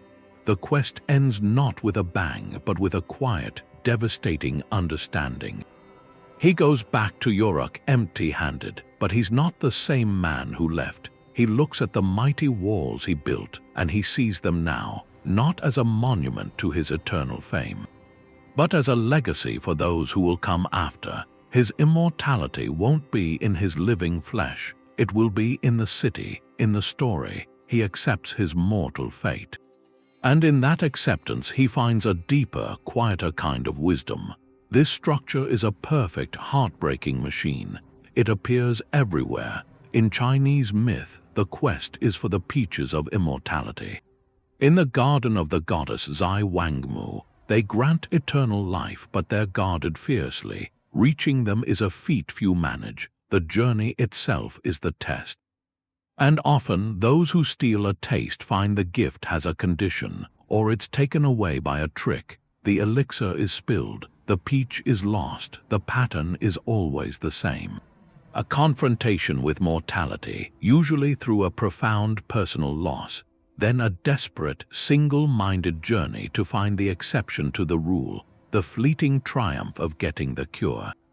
The trivial, almost absurd accident that causes its loss, and finally the return home, not in victory but in resignation, a hero humbled not by a monster but by the fundamental law of existence. This narrative delivers the most universal and most difficult human lesson. It says the fear of death drives us to our greatest journeys, but the acceptance of death is what makes us truly wise. The quest for physical immortality always fails because it tries to solve the wrong problem. The problem isn't how to live forever. The problem is how to live. The myth suggests wisdom begins when you stop running from the end and start understanding what to do with the time you have. Gilgamesh returns to Uruk. He doesn't have the plant, but he has the story. He carves his tale into stone, the story of his grief, his quest, his failure. That story outlives him. It outlives his city. It travels across oceans and millennia to be heard by us right now. In the end, the myth itself becomes the immortality, not for the hero, but for the lesson. The lesson that our mortality isn't a curse to be escaped. It's the frame that gives the picture meaning, the limit that makes the story worth telling.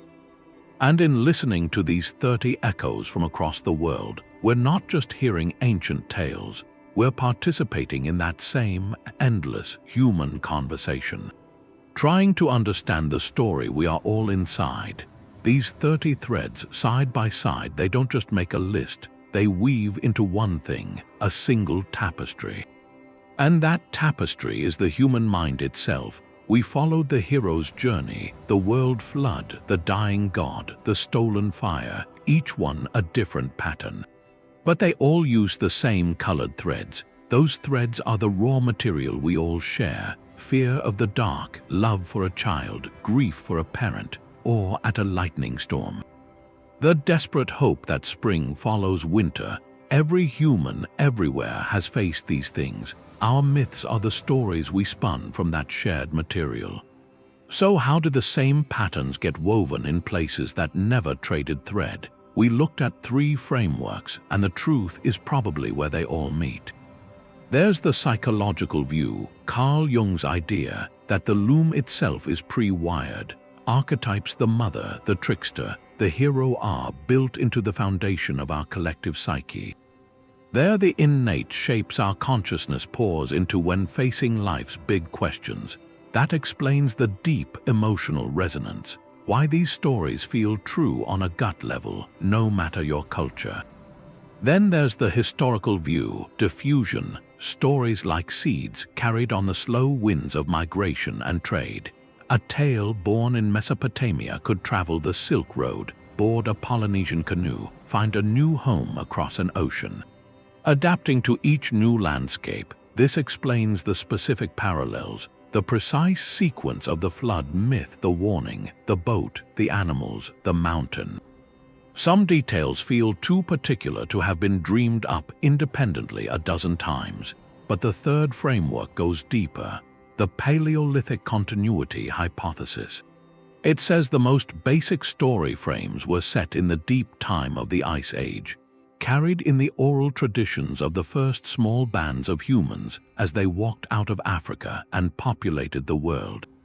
These weren't full stories yet. They were the primal plots, the hunt, the return, the spirit journey, the foundational code. Later cultures would run endless variations on that ancient source code, dressing it in local gods and local geography. You don't have to choose one. It's more compelling to see them as layers. The deep time inheritance gave the basic psychological templates, the archetypal loom. The journeys of our ancestors spread those templates across the globe, and then local historical experiences, catastrophic floods, the cycle of agriculture provided the specific details.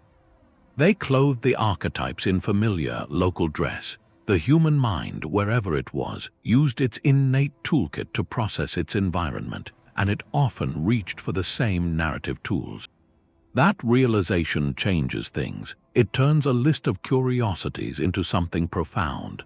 These myths aren't just folklore, they're the shared heritage of our species. A cognitive toolkit assembled over tens of thousands of years for making sense of a vast and often frightening and beautiful world. They were our first maps of the cosmos.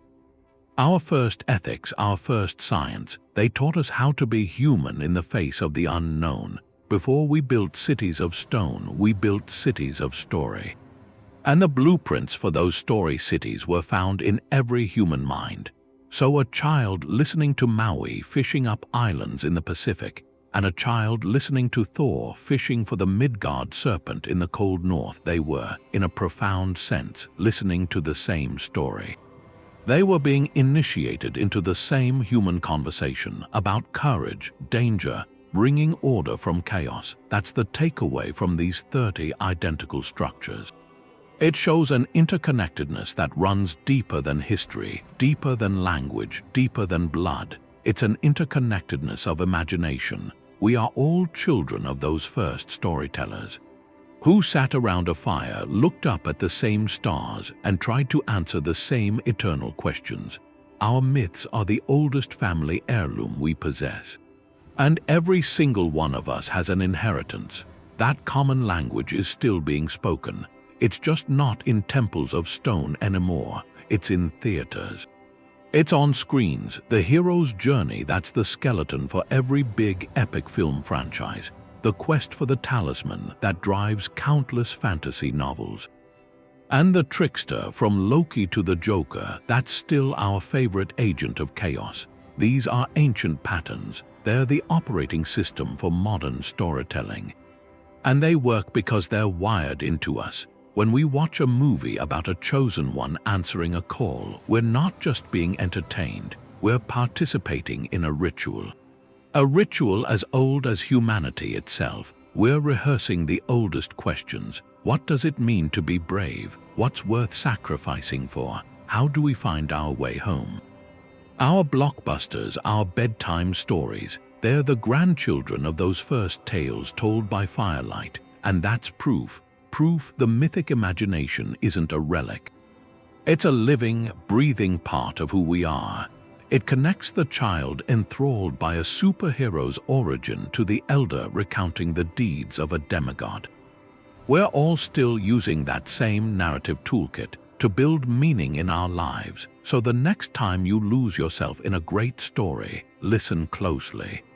You might hear the echo, an echo of a flood warning from a Mesopotamian ziggurat, or the distant laughter of a trickster spider from a West African village.